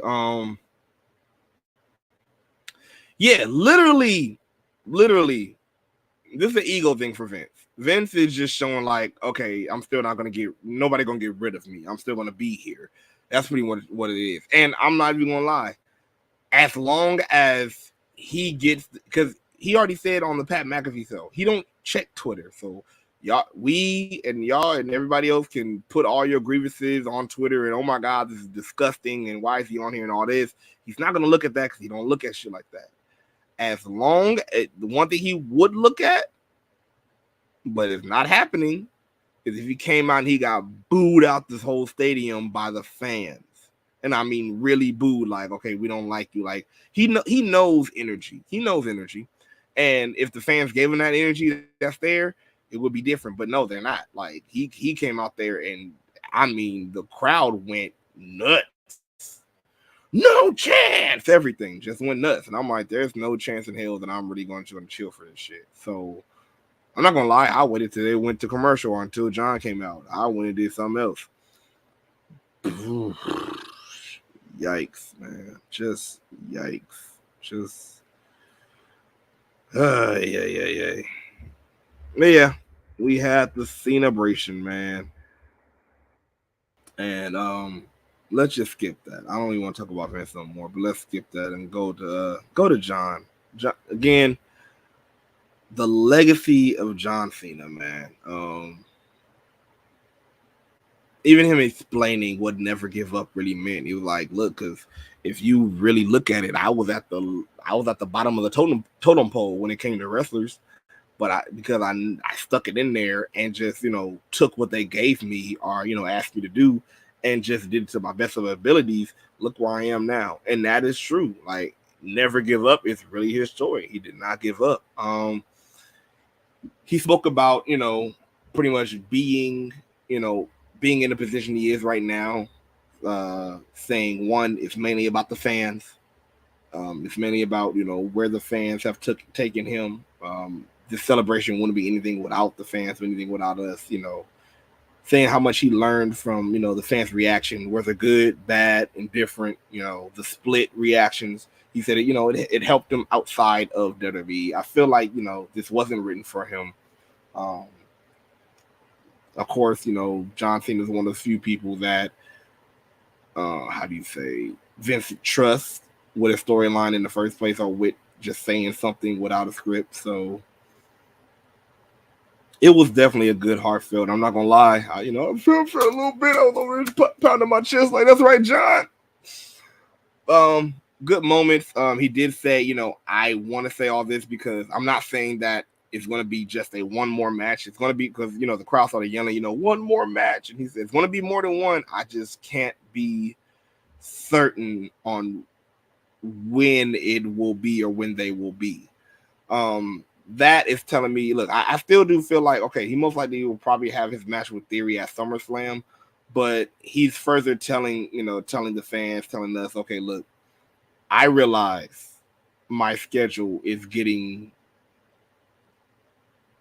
very heavy, and I'm not going to be able to come back as much as I would like to or used to, but I'm not. That's what I said. Like, it seems like, he's just, trying to show and prove to the fans and himself that, look, okay, I'm not giving up. Not even giving up on being for WWE, and being here. So I'm not gonna lie, I appreciate that. I do. One thing about it, when The Rock left for Hollywood, if you think about it, we did get the I love you guys, of course, and again, there's not no shade on The Rock, but I'm just separating the two because some people like to compare the two, but that's one thing I say is different about The Rock and John. The Rock always gets the I love you guys promo, and this will always be home. But it almost felt like the parent that would be like, all right, I love you. Now I'm going to the store, but hey, don't worry, I'll be back. And then he never gave you an update on whether he'll be back or how he'll be back. John at least gives updates somehow. He's like, look, I don't know. He even said it, like, I don't know how long, but because it looked like it might be a little bit longer between times now, but I'm not fully, and I even feel like when it is all said and done, he won't ever come back. He'll say it. You feel me? And that's one thing I do and will appreciate about John. You feel me? He gets that. He gets that respect from me. He definitely does. Even if I don't like some of the choices sometimes, he gets the respect from me, for sure. Shout out to the fan also that he pointed out that had the sign that says 20 years of jorts, never give up. Hey, that's a long time to have endless pairs of jorts, bro. That's a long time. Shout out to the jorts. Shout out to the jorts. And and even it surprised me because I thought this was going to be, one of those where, he say his speech, he say what he got to say, and either he was going to get interrupted because, before this, we had a backstage segment where Theory did come face to face with Cena. And, he told him, you just hate that I'm a champion and, I'm better than you. When you were 24, what were you doing? You wasn't even champion. You wasn't even here. And, he was giving him all the crap. It was funny when he tried to take a selfie. John Cena was one of the few that didn't stay there and look at the camera, but he left. Very smart. So I thought that this would be, John Cena says his stuff. After John Cena, took off everything, pause. But after he, took off the hat, shirt, and everything, gave it to the fans, I thought that was going to be the, the backstabbing or the attack that Austin Theory will take. But no, that was it. That was just it. John Cena said, I love you guys. and it was a very heartfelt thing. Again, I say the only thing for me that took it out for me was Vince. I don't know why he had to do it, but again, I do know why, because he's gonna look. Vince is gonna put himself in any and every big thing that happened in WWE now. Everything. And like it's gonna not make sense because he just want to be able to say, "Hi, you can't get rid of me," and show his face and brag that it's his. That's all it is. That's all that it is. You want to know the reason why he came out? Because if that's him, pretty much, he said a lot without saying a lot, but that's him saying, "I gave you this. I gave you the John Cena's. I gave you the Stone Colds. I gave you the Rocks. It wouldn't be here without me. Y'all can't get rid of me. Blah blah blah." That's what it is. Let's go to the comments, man. Let's go to the comments, bro. Bro, that's just, yeah. Okay. Young Rashini says, is Stephanie not in charge? Yes and no. For my feelings, I heard other people have, said it too, but for my feelings, no. Yes and no. Yes, because yes, she has a position, and yes, she can make that decision and probably say, "No, Dad, you can't go up there." But you think she really gonna do that? That is daddy's girl. You really think she's gonna do that? Or do you think she's gonna follow what the instructions that her daddy give her while she's taking over the job that her daddy had? You feel me?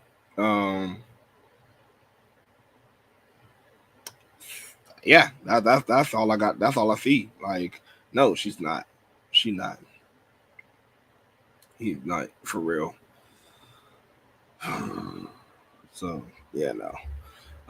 Young Rashini also says he literally got R word occasions, and these people are bowing down.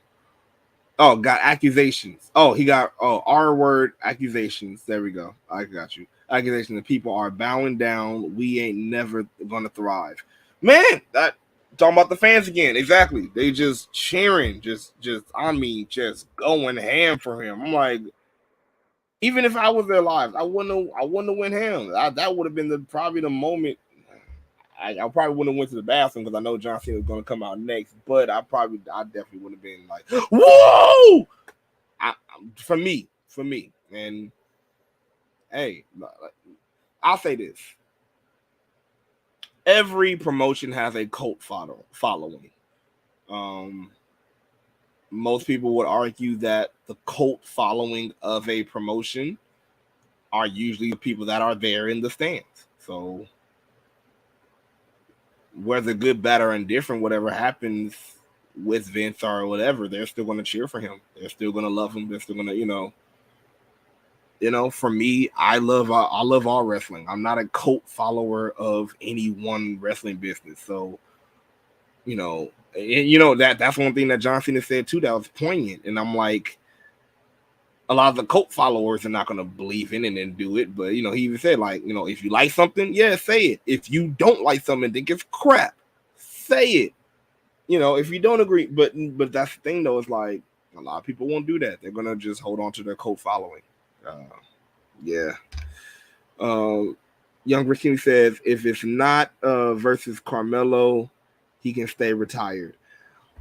No, there's some more people that he can face though. Like I said, I think his match with Austin Theory, it will be good. I think him and Austin Theory, I think that would be a good rub. I think that would be a good choice of rub. But also Carmelo would be a great match. Yes, it would be a great match. Hell, you know what? If you really want to elevate NXT, Vince, writers, how about in this little celebration month or whatever you want to call it? How about you have John Cena shoot down the NXT? He has done it himself behind the cameras, and they did it and they showed it in a documentary. But how about you have him show up? You have other Raw stars. How about have a true legend like John Cena come down, Carmelo come out and go face to face with him, even if it's not a match. Just how Carmelo do a face to face with him. To the moon. Do something. Just saying. But I do agree with you. Yeah, definitely. Tristan says, I was late to the party when it came to wrestling, missed the Attitude Era, and didn't start watching until Raw Homecoming in 05. Okay. Hey, but you know, that's still a good bit though. That's still a good bit. That's no problem. But you still caught some good John Cena moments too. Definitely. Cause like that's around the time, John Cena, it was ruthless aggression era when John Cena was around and whatnot. Tristan says Cena was the champ, and the spinner belt was one of the first things that drew me in. So shout out to Cena for 20 years of consistency and entertainment.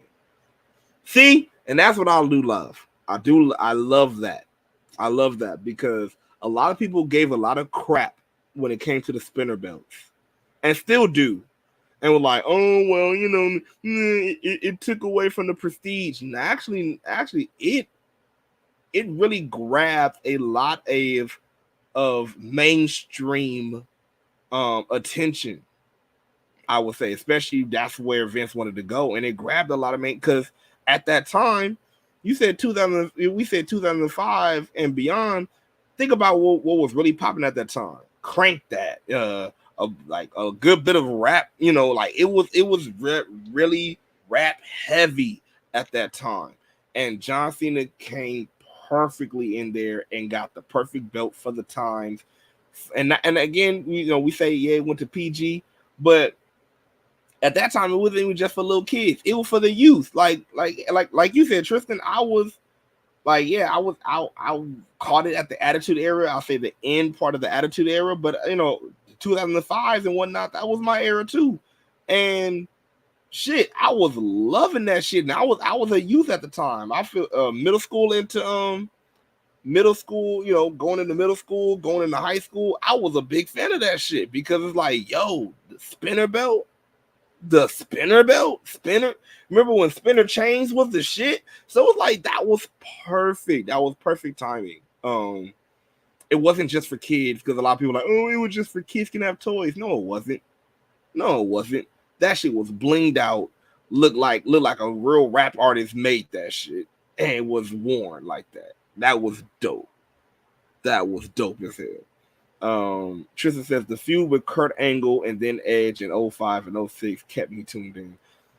Best shit ever, especially when Kurt Angle tried to rap too. That was the best shit ever.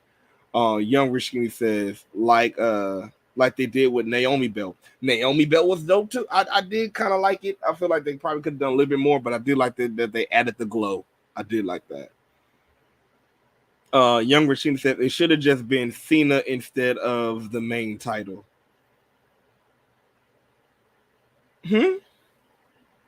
What do you mean?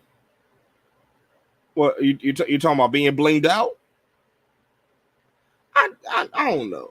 If you're talking about being blinged out in the main title, I feel like it was a good little fit. It was a good little fit for the time, and I feel like again that was one thing that really made it mainstream because at that time with the spinner belt, look how many like rappers and sports people really wanted title belts at that time then because it was like, yo, like I low-key liked the wrestling, but now that shit look like that, let me rep it too. Let me wear it. Now you have in this day and age now where you have all sports teams rocking championship belts. You have rocking it, like Unashamed rocking that shit. You feel me? Now, yeah, they look prestigious back in the day too, but it's like I said, it just made it mainstream. That's what it was. And lastly, George said the spinner title came out right when the spinner rims was huge. See, like it was perfect timing. Perfect spinner rims. You had rappers that had a little spinner in their chain.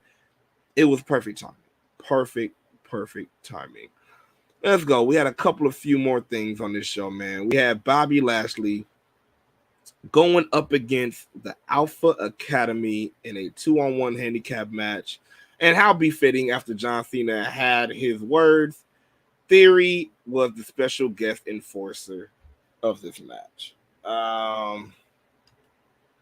Yeah, it was a match. Appreciate that we didn't have baby oil in this one. Appreciated the hell out of that. It was cool. Definitely showed Bobby Lashley's strengths once again. Especially the ending when you had Bobby Lashley put Otis of all people on his shoulders, like sitting on his shoulders, and just Frankenstein him back. Bro, how strong is this man? Otis. That took the cake for me. That was dope. But yeah, man, he got that happening. Then Mr. Gable tried to do a top rope move, but it caught him in a hurt lock and an instant tap out. Of course, we had the ending where we tried to have a jumping from Theory and all three of them. But once again, wasn't going to stop Bobby. Ended up demolishing all three of them, and Theory left out with the title and just ran with his tails tucked behind him and just ran. Good match. Good little. I'll say, other than the baby oil, because I hated that segment. I still do. But I would say Theory is a good heel. I like Theory as a heel. Theory is coming into his own as a heel more. He really just got that flappable, I just want to punch you attitude and face with it. Even without the selfies, it's just, I like it. Bobby as a babyface, I say this babyface one is a little bit better than when he started. You feel me? A little bit better. I'll say keep him off the mic more, especially since he don't have a manager and he's not a heel. So keep him off the mic more. But hey, I can deal with this. I can deal with this. I'm into it. I'm into this match. I'm into the U.S. title. I will admit that. So I like to see where it goes. If you ask me who I think is going to win at Money in the Bank when it comes to this match,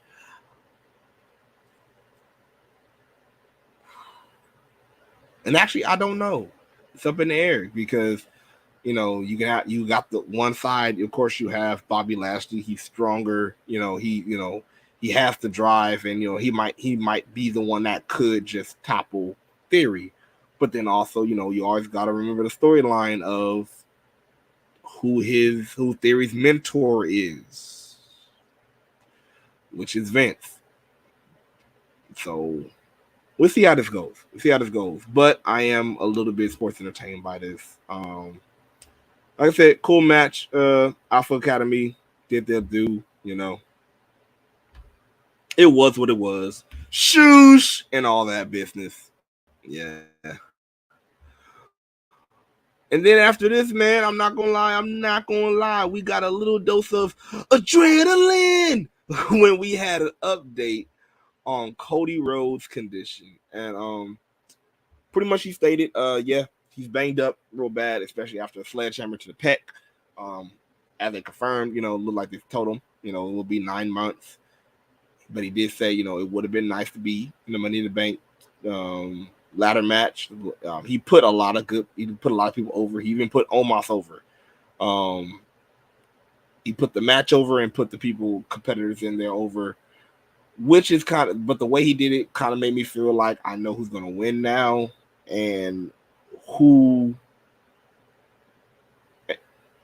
pretty much who he's going to go after. We know how this is going to go, and it looks like we're not going to have the Seth and Cody Rhodes saga ending after he come back from his injury.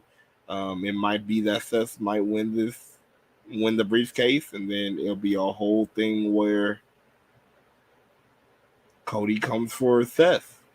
So either wins the briefcase from him or I can't see Seth doing it again and beating Roman again with the briefcase. And oh God, if he does that, that would be crazy. But yeah, somehow, I feel like this saga's not going to end. And Cody's going to come after Seth again. That's pretty much where we're going with that. And especially after that, like I said, we had a little bit of what? First of all, wait. Why does Seth come out looking like one of them psychedelic popsicles for the summertime with with a Hardy Boys fishnet shirt on? I just, oh my god. Look at John's face. John wanted to laugh so fucking hard. He was like, okay, you just, all right, this is what we're doing. Okay, cool. But Seth came in and reminding John Cena, hey, remember that time when I put my knee to your nose and it shattered a million pieces?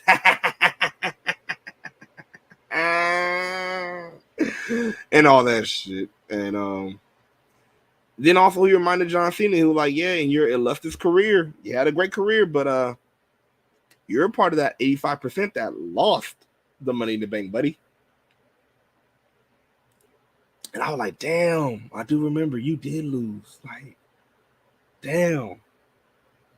But yeah, he reminded him that he pretty much staked his claim, saying that he will be the one to win the Money in the Bank title match, or the Money in the Bank briefcase, and he will go on to make history again. Which again, I'm like the way it's looking, especially after that Cody promo. I'm not denying that he will probably win the briefcase. But if anybody had anything else to say about it, it was Omos, which it was funny. John Cena was like, well, I'm out. Good luck, buddy. And Omos looking like, I think it's time for you to go. But yeah, I already know Omos. I know Omos not going to win, but I am interested in seeing his performance in this Money in the Bank ladder match. Seeing how they're going to cop up on him being a big man in the ladder match. What are they going to do? They're going to have probably going to have the rungs break when he step on them, or probably it'll be a crazy feat because he is tall as hell. He's already tall as hell. So what if they have him climb like a little 3-step ladder and still be able to reach the goddamn title or something like that? Like, that would be funny. I think that would be funny. That would be fun. That would be entertaining. Like, wow, this guy is tall. He don't even need a full ladder. Wow, that would be cool. But we'll see what they do with him. But yeah, that was that segment. But all in all, with Cody, the adrenaline gonna take 9 months. I can't take the shit Nelson months. I don't know why I said that last part, but it just rhymed it with 9 months. I don't know why. But yeah, man. That's what we got. Let's see. Let's go to the comments real quick before we get to this main event. We had George saying, adrenaline, my baby's born. Adrenaline, my baby's born. Oh, my shit, my peck is torn. I can't stand y'all. I swear I can't stand y'all. Y'all always come with some mayhem in these comments.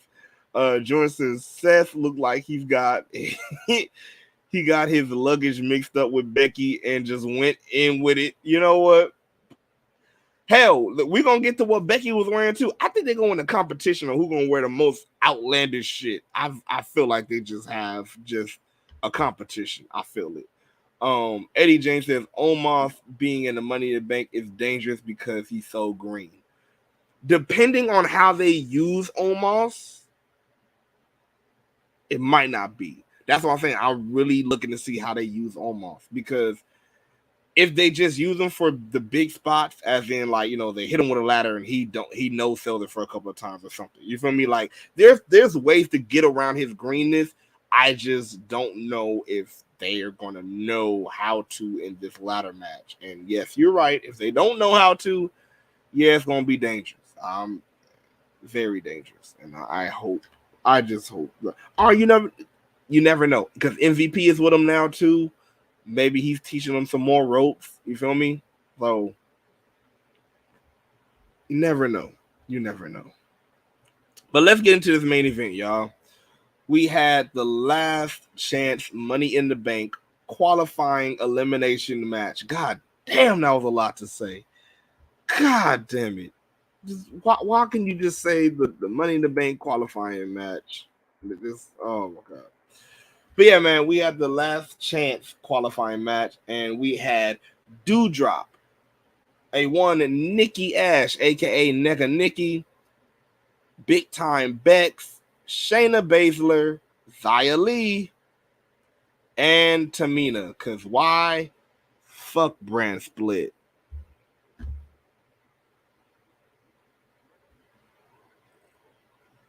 Brand split what? Brand split who? And then they even showed the rules. All 6 superstars are legal at the same time. Eliminations will occur with pinfall or submission, count out or disqualification, which that confused me. Let's talk about this. You have all these people in this match. How are you going to count all of them out? And then you said count out, but yet there was a good portion of the match where all of them was outside of the ring at a good bit of time and none of them got counted out. So where did the count out come from? Disqualification I could probably understand because you can see who did the disqualifying shit and you can disqualify them. But count out? How? Please tell me how. Please tell me. Then match continues until one woman remains and she will qualify for the Money in the Bank, blah, blah, blah. Yeah, count out. What? Please tell me. Please. But if you can make it make sense, put it in the comments. But if not, how? But yeah. It was a good little landscape for a match, though. Again, they said fuck brand split. We had like 3 SmackDown superstars on Raw for this last chance match. So, you know what's going to kill me is if on SmackDown, Shayna Baszler, Xia Li, and Tamina end up in the same type of match again on SmackDown. I'm like, well, what's the point? What's the point? So, this is not even a last chance match for them. This was the second to last chance match. But okay, I digress. But yeah, man, let's see. We had Becky eliminating Nega Nikki with an arm bar, with a disarm her. I'm sorry. After that, you had Doudrop eliminating Shayna Baszler with the splash. You also had what's it called? You had Becky. Becky had 2 eliminations actually. Becky eliminated first she eliminated what was that? Xia Li. She eliminated Xia Li with the man slam. Then she eliminated Nikki, as you saw, with the disarm her. Then after that, I actually had Doudrop having a good showing and eliminating a lot of people. She eliminated Shayna Baszler with the drop. She eliminated Tamina with a splash, major splash. But all in all, it ended up being the last 2 of Becky and Doudrop. And after that, I already, like, as Young with Skinny already said, it was so predictable Becky was going to win. Yeah, I already knew that. Becky was going to win. That was it. And especially when the last 2 came, it was Doudrop and Becky. Becky ended up hitting a top rope man slam for the win. And yeah, we now have Becky Lynch going on to Money in the Bank, y'all. So yeah, she got what she wanted. She got it in. She got it. So yeah, that was predictable. It was predictable.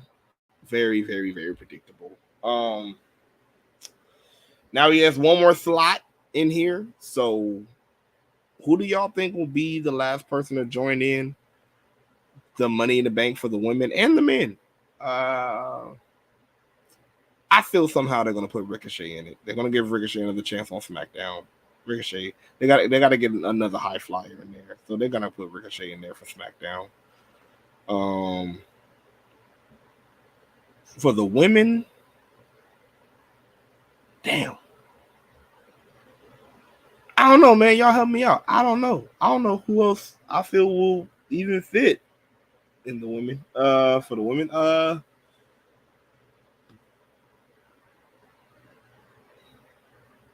wishful thinking, but I would love if Bayley returned. I would love if Bayley returned. If Bayley returned, if I hear a ding dong hello, I am fucking going through the roof, and yep, I'm going Becky all the way, but that's wishful thinking. That's very wishful thinking. So I don't know. Y'all help me out. Tristan says multi-person elimination matches should be no DQ. That this wasn't fucking Survivor Series. The thing was, like, I'm cool. Like, the rest of the rules I was cool with. You know, okay, you can lose from pinfall, you can lose from submission, you can lose from disqualification, meaning, you know, if you use a foreign object. Because again, if a referee saw, I would agree, if a referee saw you using a foreign object, oh no, your ass is out of here. Get your ass out. Okay, cool. But when you say count out with, let me count that shit again too. 1, 2, 3, 4, 5, 6 people. How are you gonna know who to count out when, like, so if that's the case, the moment when Becky Lynch and Xia Li was in the ring together for like about 5 minutes, everybody else would have been counting out, and that would have been the last 2 already.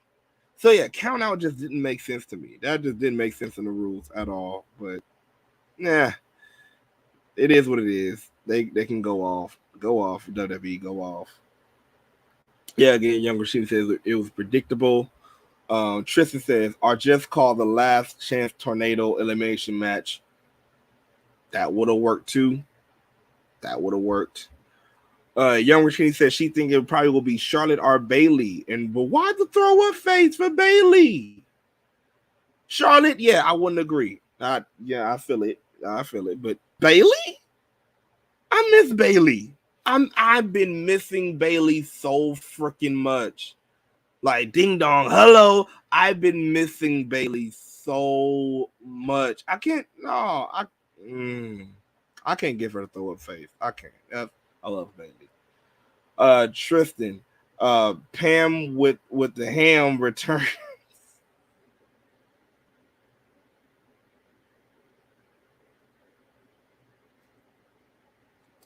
Tristan, you always come with the right amount of mayhem right at the end. Pam with the mayhem.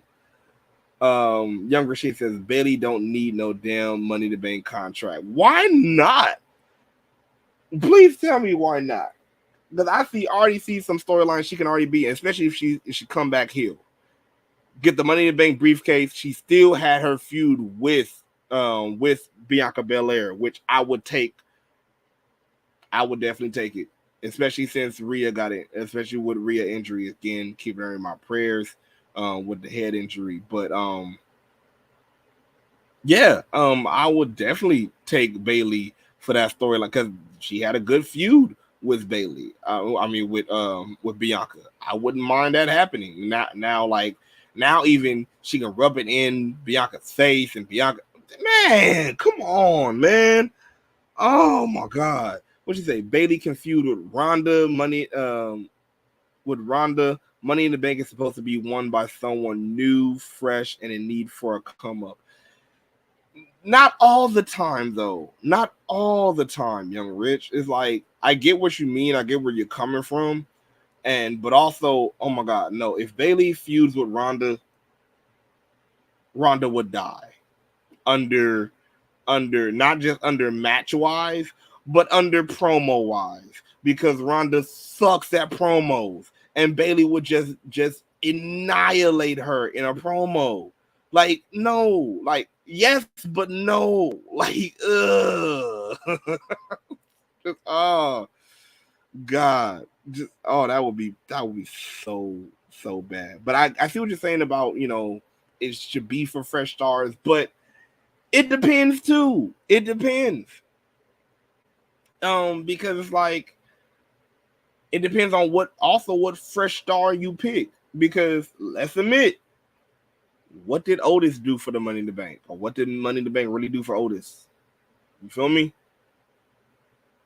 It depends on who you put it on also. Like I don't mind if a person that has tenure in WWE, if you want to say that, have tenure in WWE, gets the Money in the Bank, men or women. It's just how you, if it's something that you can actually build on, that you can actually build anticipation on. You feel me? Like, the whole thing with Nikki Ash. It was alright, but I still wouldn't have picked Nikki Ash to win it.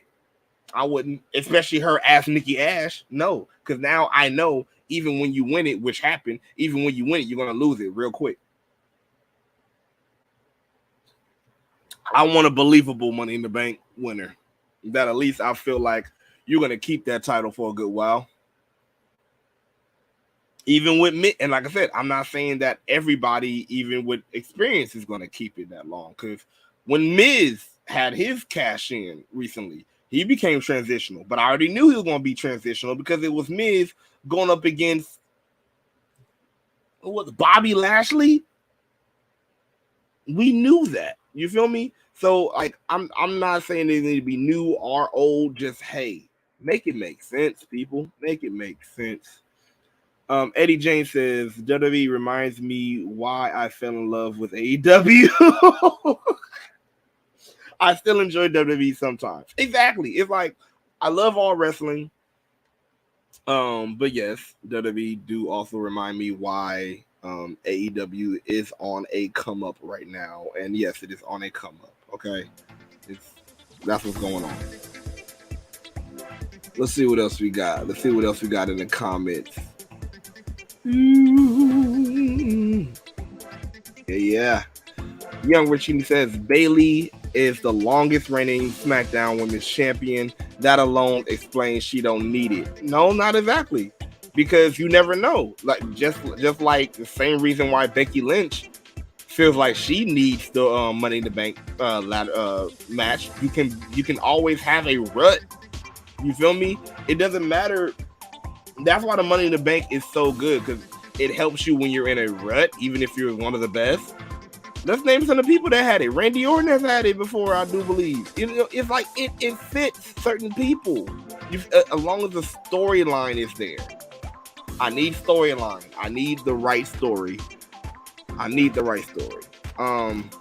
Bayley, Eddie Jane says Bayley should change her theme song to the Martin theme.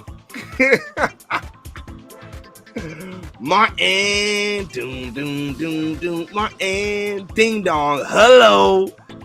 I'm down for it. Let's do it.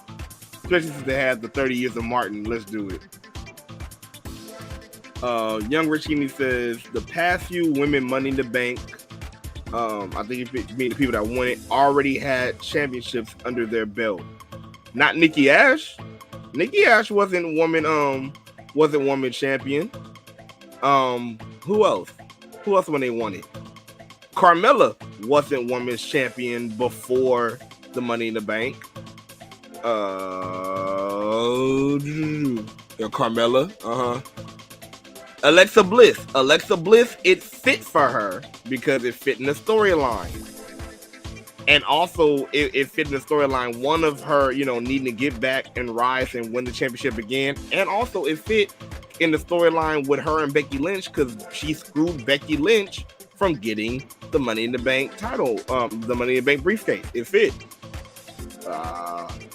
Again, the storylines fit. The only one that didn't fit for me was Nikki Ash. That's the only one. Tristan says Hammy Pammy need to put dry old Ronda in her place. Hell yeah, man! I'm telling you right now, if Bayley goes up against Ronda, that will be it. That promo wise and match wise, give her the goddamn title. Give her the title. Give her everything. That's it. Young Rashini says last year was Nikki. The year before was Asuka. Where's the freshness? Only fresh one was Carmella the first time. Asuka?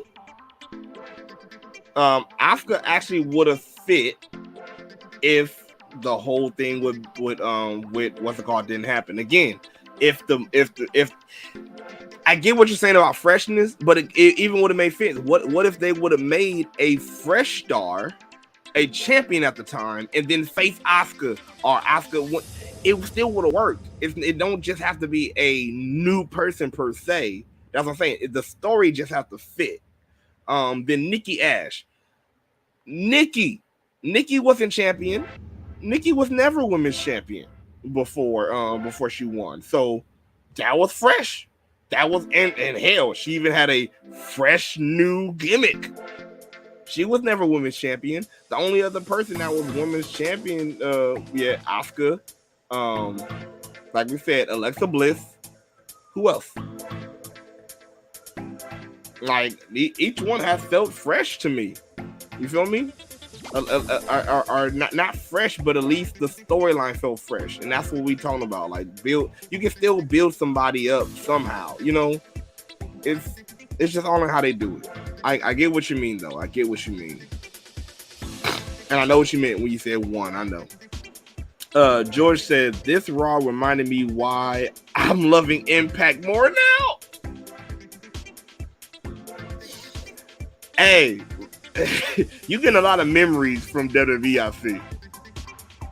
Young Rich Skinny says, Money in the Bank is not supposed to be believable as a champion, in my opinion.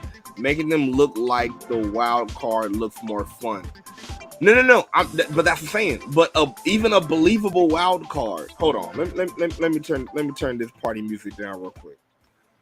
When I say believable, I'm not talking about a believable champion or a believable like they're going to beat somebody. But even, yes, there's such thing as a believable wild card. Like, again, not just the women, let's go to the men. Otis. I never thought Otis was going to win the championship with. I didn't think he was a viable wild card. I didn't, because of the way they booked him. And what actually happened to him, I felt was going to happen. He got the Money in the Bank briefcase taken from him. You feel me? It's like and hey, that was a fresh face. You feel me? It's like it's not just about the new start, but like you gotta make me believe that they can at least be a wild card.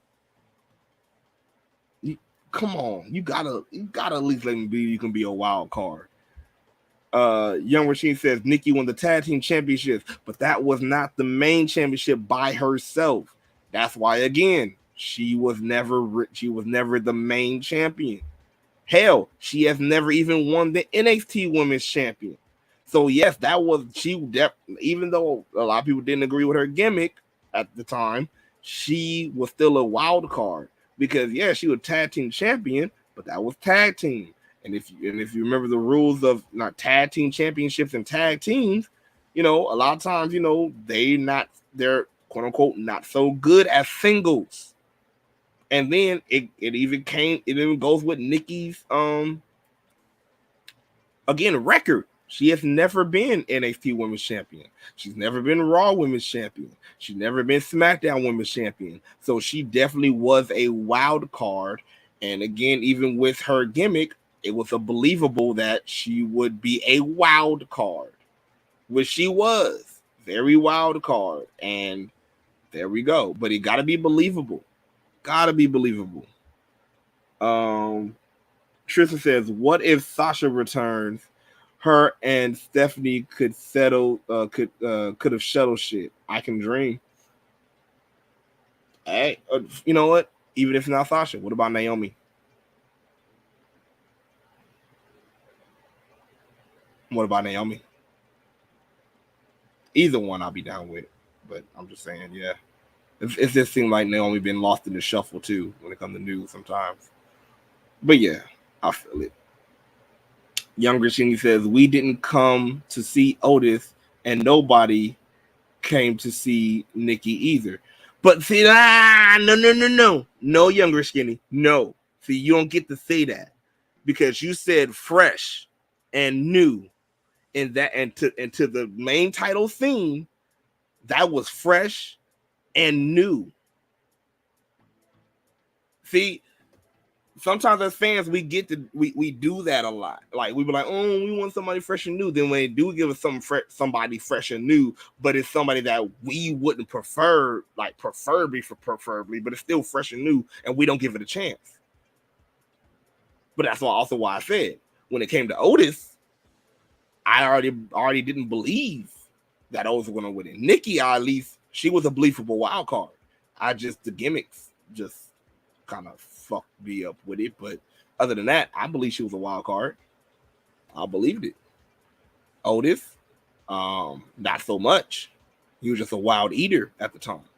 And I knew that was going to be taken by somebody, which ended up being taken by The Miz, which still ended up being a transitional champion even when he had it. That's why it don't even just have to do with experience, but fresh and new is not just it. You have to build them up correctly before they win the Money in the Bank title match or the Money in the Bank briefcase, like correctly. That's what I said. Like in this match, let's go. Let's look at the landscape. In this match, no, I would not want Lacey to win it. In this match, who else? Who else would I say? Yeah, look. If she wins, I feel like she will be a nice little wild card. Yes, Liv, I will give her a nice little wild card win. I think she will be a nice wild card. Becky. The only reason Becky winning will make sense is because of the whole storyline of her losing so much and her losing her shit. So it will make sense. You feel me? Who else? Who else is that? Raquel. No. Like she actually, yes. Put it on her. I feel like she'll be an actual viable wild card because she's strong as fuck. But take her out, but just take her from doing that whole smiling shit and just make her a beast again. But yeah, she'll be a good wild card to win it.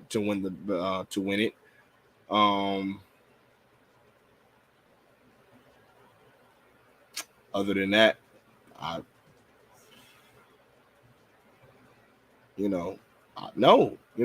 it gotta make sense. It's not just about making fresh new stars. The fresh new stars have to already be made. And again, it's not on the stars. It's on the people. It's on the writers. It's on the people who's making them. But I if they don't do it, they don't do it.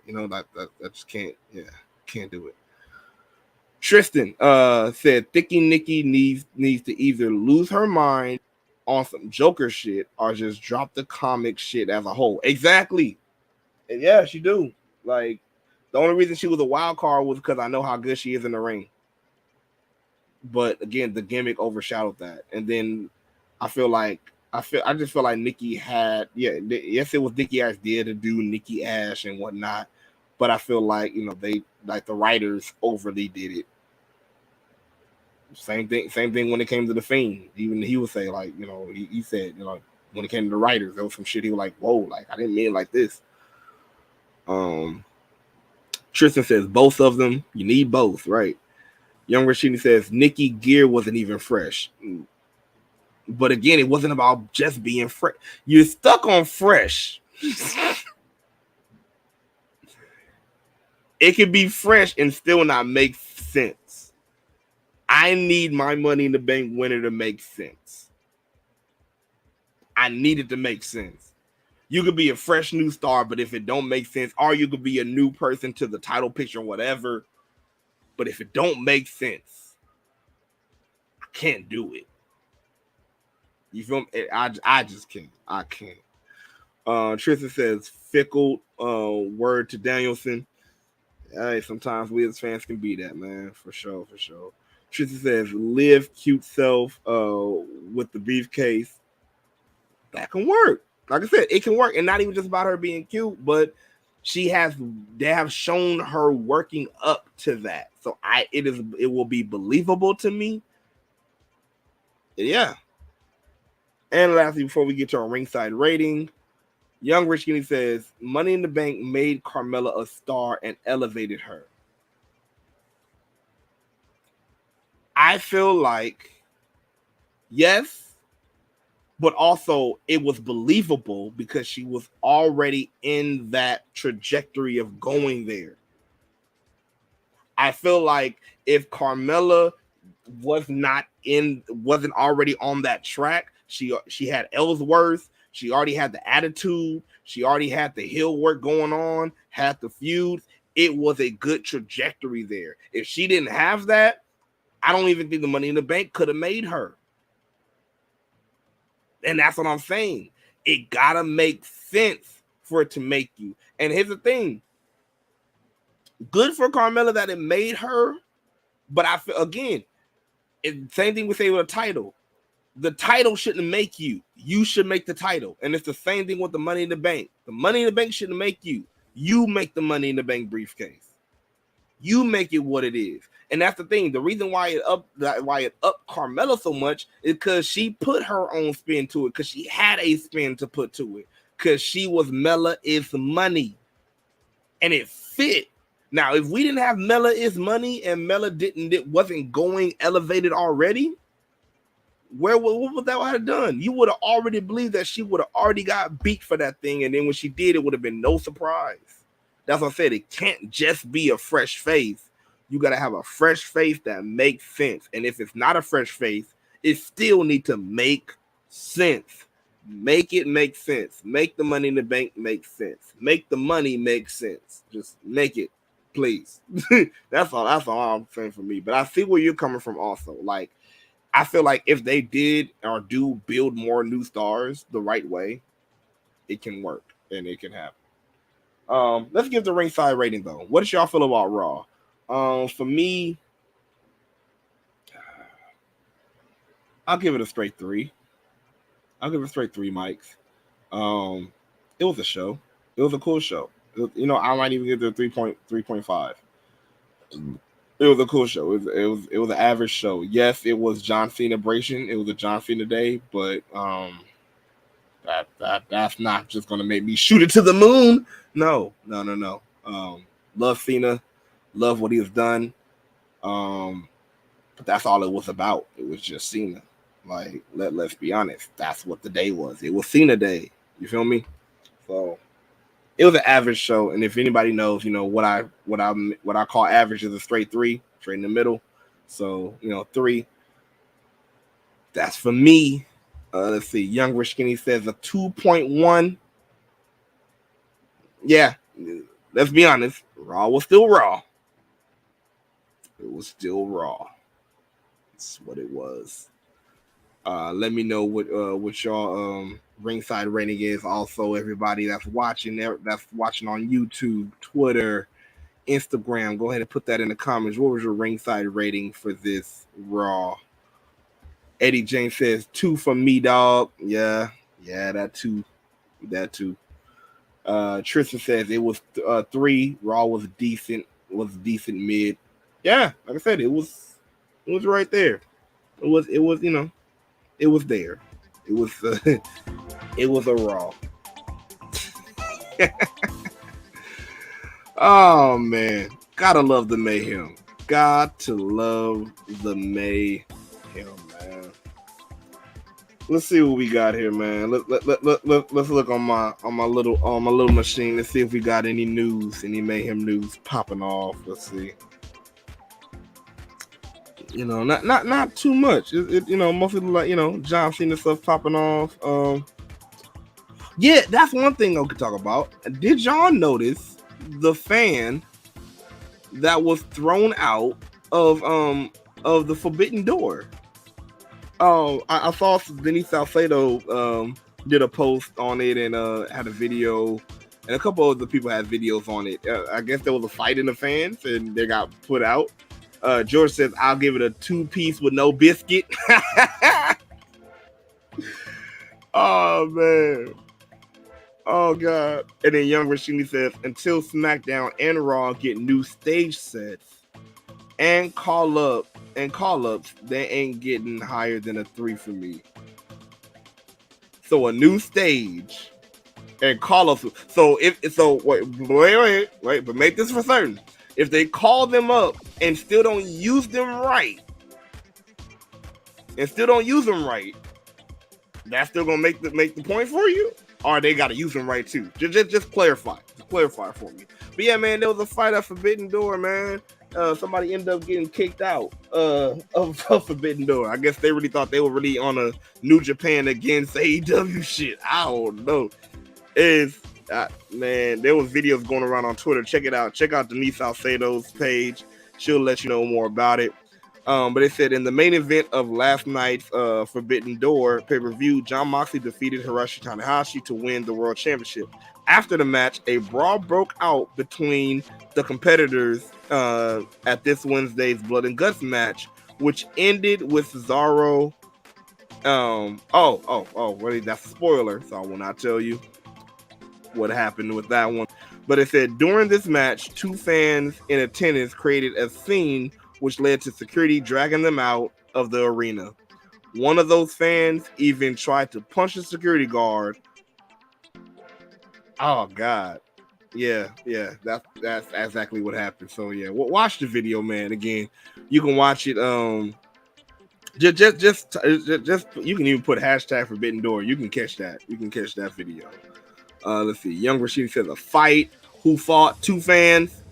Tristan says shout out to the Italian Ratchet. Get your paper, boo. Eddie James says wrestling fans showing their ass at a pay-per-view. Sad. I know, right? Can we just like wrestling? Can we just like wrestling? Can we do that, please? Please.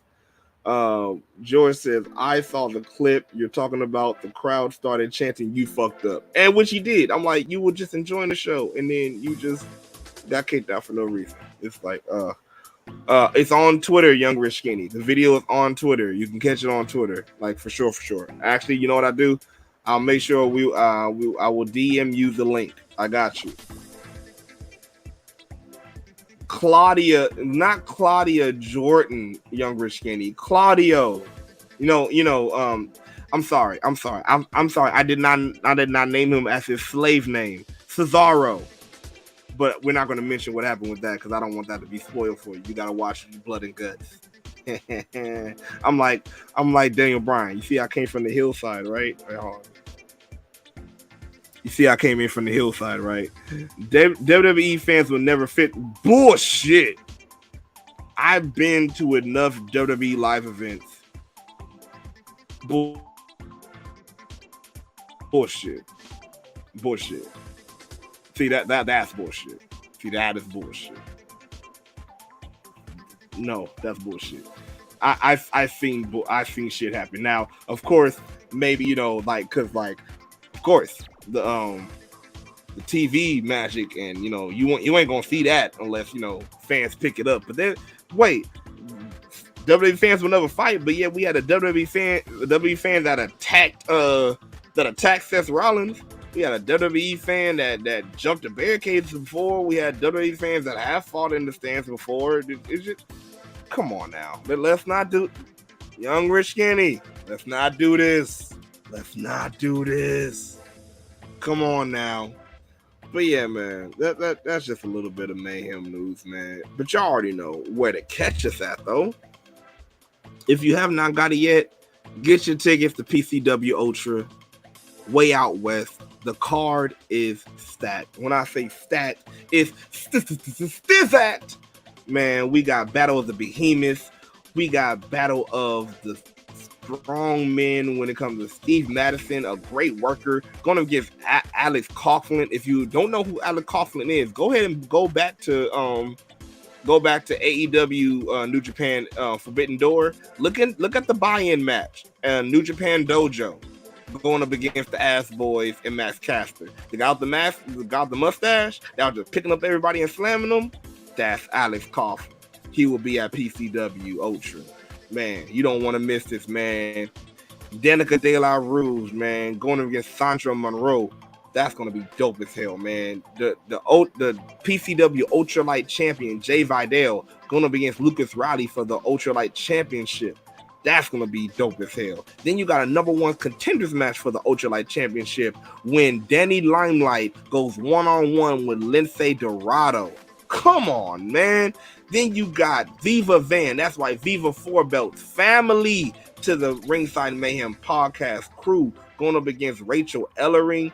And then, you got the big event of War Beast going up against Gorilla, the longest reigning champions in California. War Beast going up against Gorilla for the PCW Tag Team Championships. Also, we will have special guest legend Booker T and Savio Vega. Man, come on, man. This is going to be dope as hell. You don't want to miss it, man. Also, we'll have Toa Leona, the match we giving you. That's right. Ringside Mayhem podcast giving you Toa Leona versus Killer Cross. Man, this is going to be a dope ass card. I'm telling you, man, if you don't want to come to Cali, come to PCW Ultra. Get your tickets. Get your tickets now. And also, don't forget, man, we got a nice little interview coming up with one of the participants, AEW's own. That's right, AEW's own Tully Blanchard Enterprises own Toa Leona will be ringside with us Tuesday, July 5th at 6 p.m. Pacific time, 9 p.m. Eastern time. You don't want to miss it, man. It's going down. We're going to talk all things Toa, man. All things Ring of Honor. All things AEW, PCW. Talk family life. Man, this is going to be fire. The hunt will begin. Let's go, man. And also, if you missed it, go ahead and check out in our archives when we had the Modern Miracle Steve Madison interview, man. That was wonderful, man. That was a great talk, man, talking about like just his fighting style in the ring, to his family, to also a good little nugget of who he trained at FCW. You know, not the name drop Bella Twins, you know, not the name drop Natalia, just saying, just Alicia Fox. I'm just saying. Check out our interview with Steve Madison. Going down, and just make sure to stay tuned July 5th, Tuesday, July 5th with Toa Leona. It's about to go down. You don't want to miss these, man. So don't forget, get your tickets at PCW.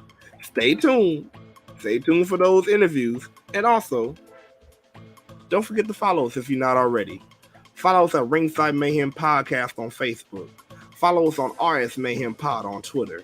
And also follow us on Ringside Mayhem Pod on IG. That's right, on Instagram. Follow us on all social media networks. Go ahead and put it down there. Click that follow button. Follow all the mayhem that goes down, man. It's going down. Also, listen to our old episodes and even the episodes that as soon as we can, we will get our even newer episodes on there for audio listening. But hey, go to Apple Podcasts, go to Spotify, hit that follow button on there too. Go ahead and check us out in your little earbuds, man. Go ahead. Like, you might be at work, you might be even jogging, you might be doing a workout, you might want to listen to some mayhem. Go ahead and head over to Apple Podcasts or Spotify, hit that follow button, and go ahead, man, and give us a listen. And also, we appreciate y'all watching. Y'all that watch live, we love y'all. We love that y'all rock with us so hard. But even some of y'all that can't catch it live, but catching this back end right here, whatever time you catching it, maybe AM, PM, you already know it's the same GM. But go ahead and comment, like, share, subscribe to SSAW TV. That's right, our head sports network. And also, man, you don't forget to sign in and subscribe to Ringside Mayhem Pod TV. What you're watching on YouTube right now, go ahead and subscribe to that, man. Click that like button, man. Go ahead and click that share button, man. And then go ahead and go to that notification bell right there and get updated on all new episodes. Every new episode. It's going to let you know what time we come on every time. It's going to go down. That's right. Come on, man. Come on. We appreciate y'all. We appreciate y'all rocking with the mayhem with us. It's always a pleasure. We got two more. Young Rashini says they might do orgies at Evolution, but never fist fight.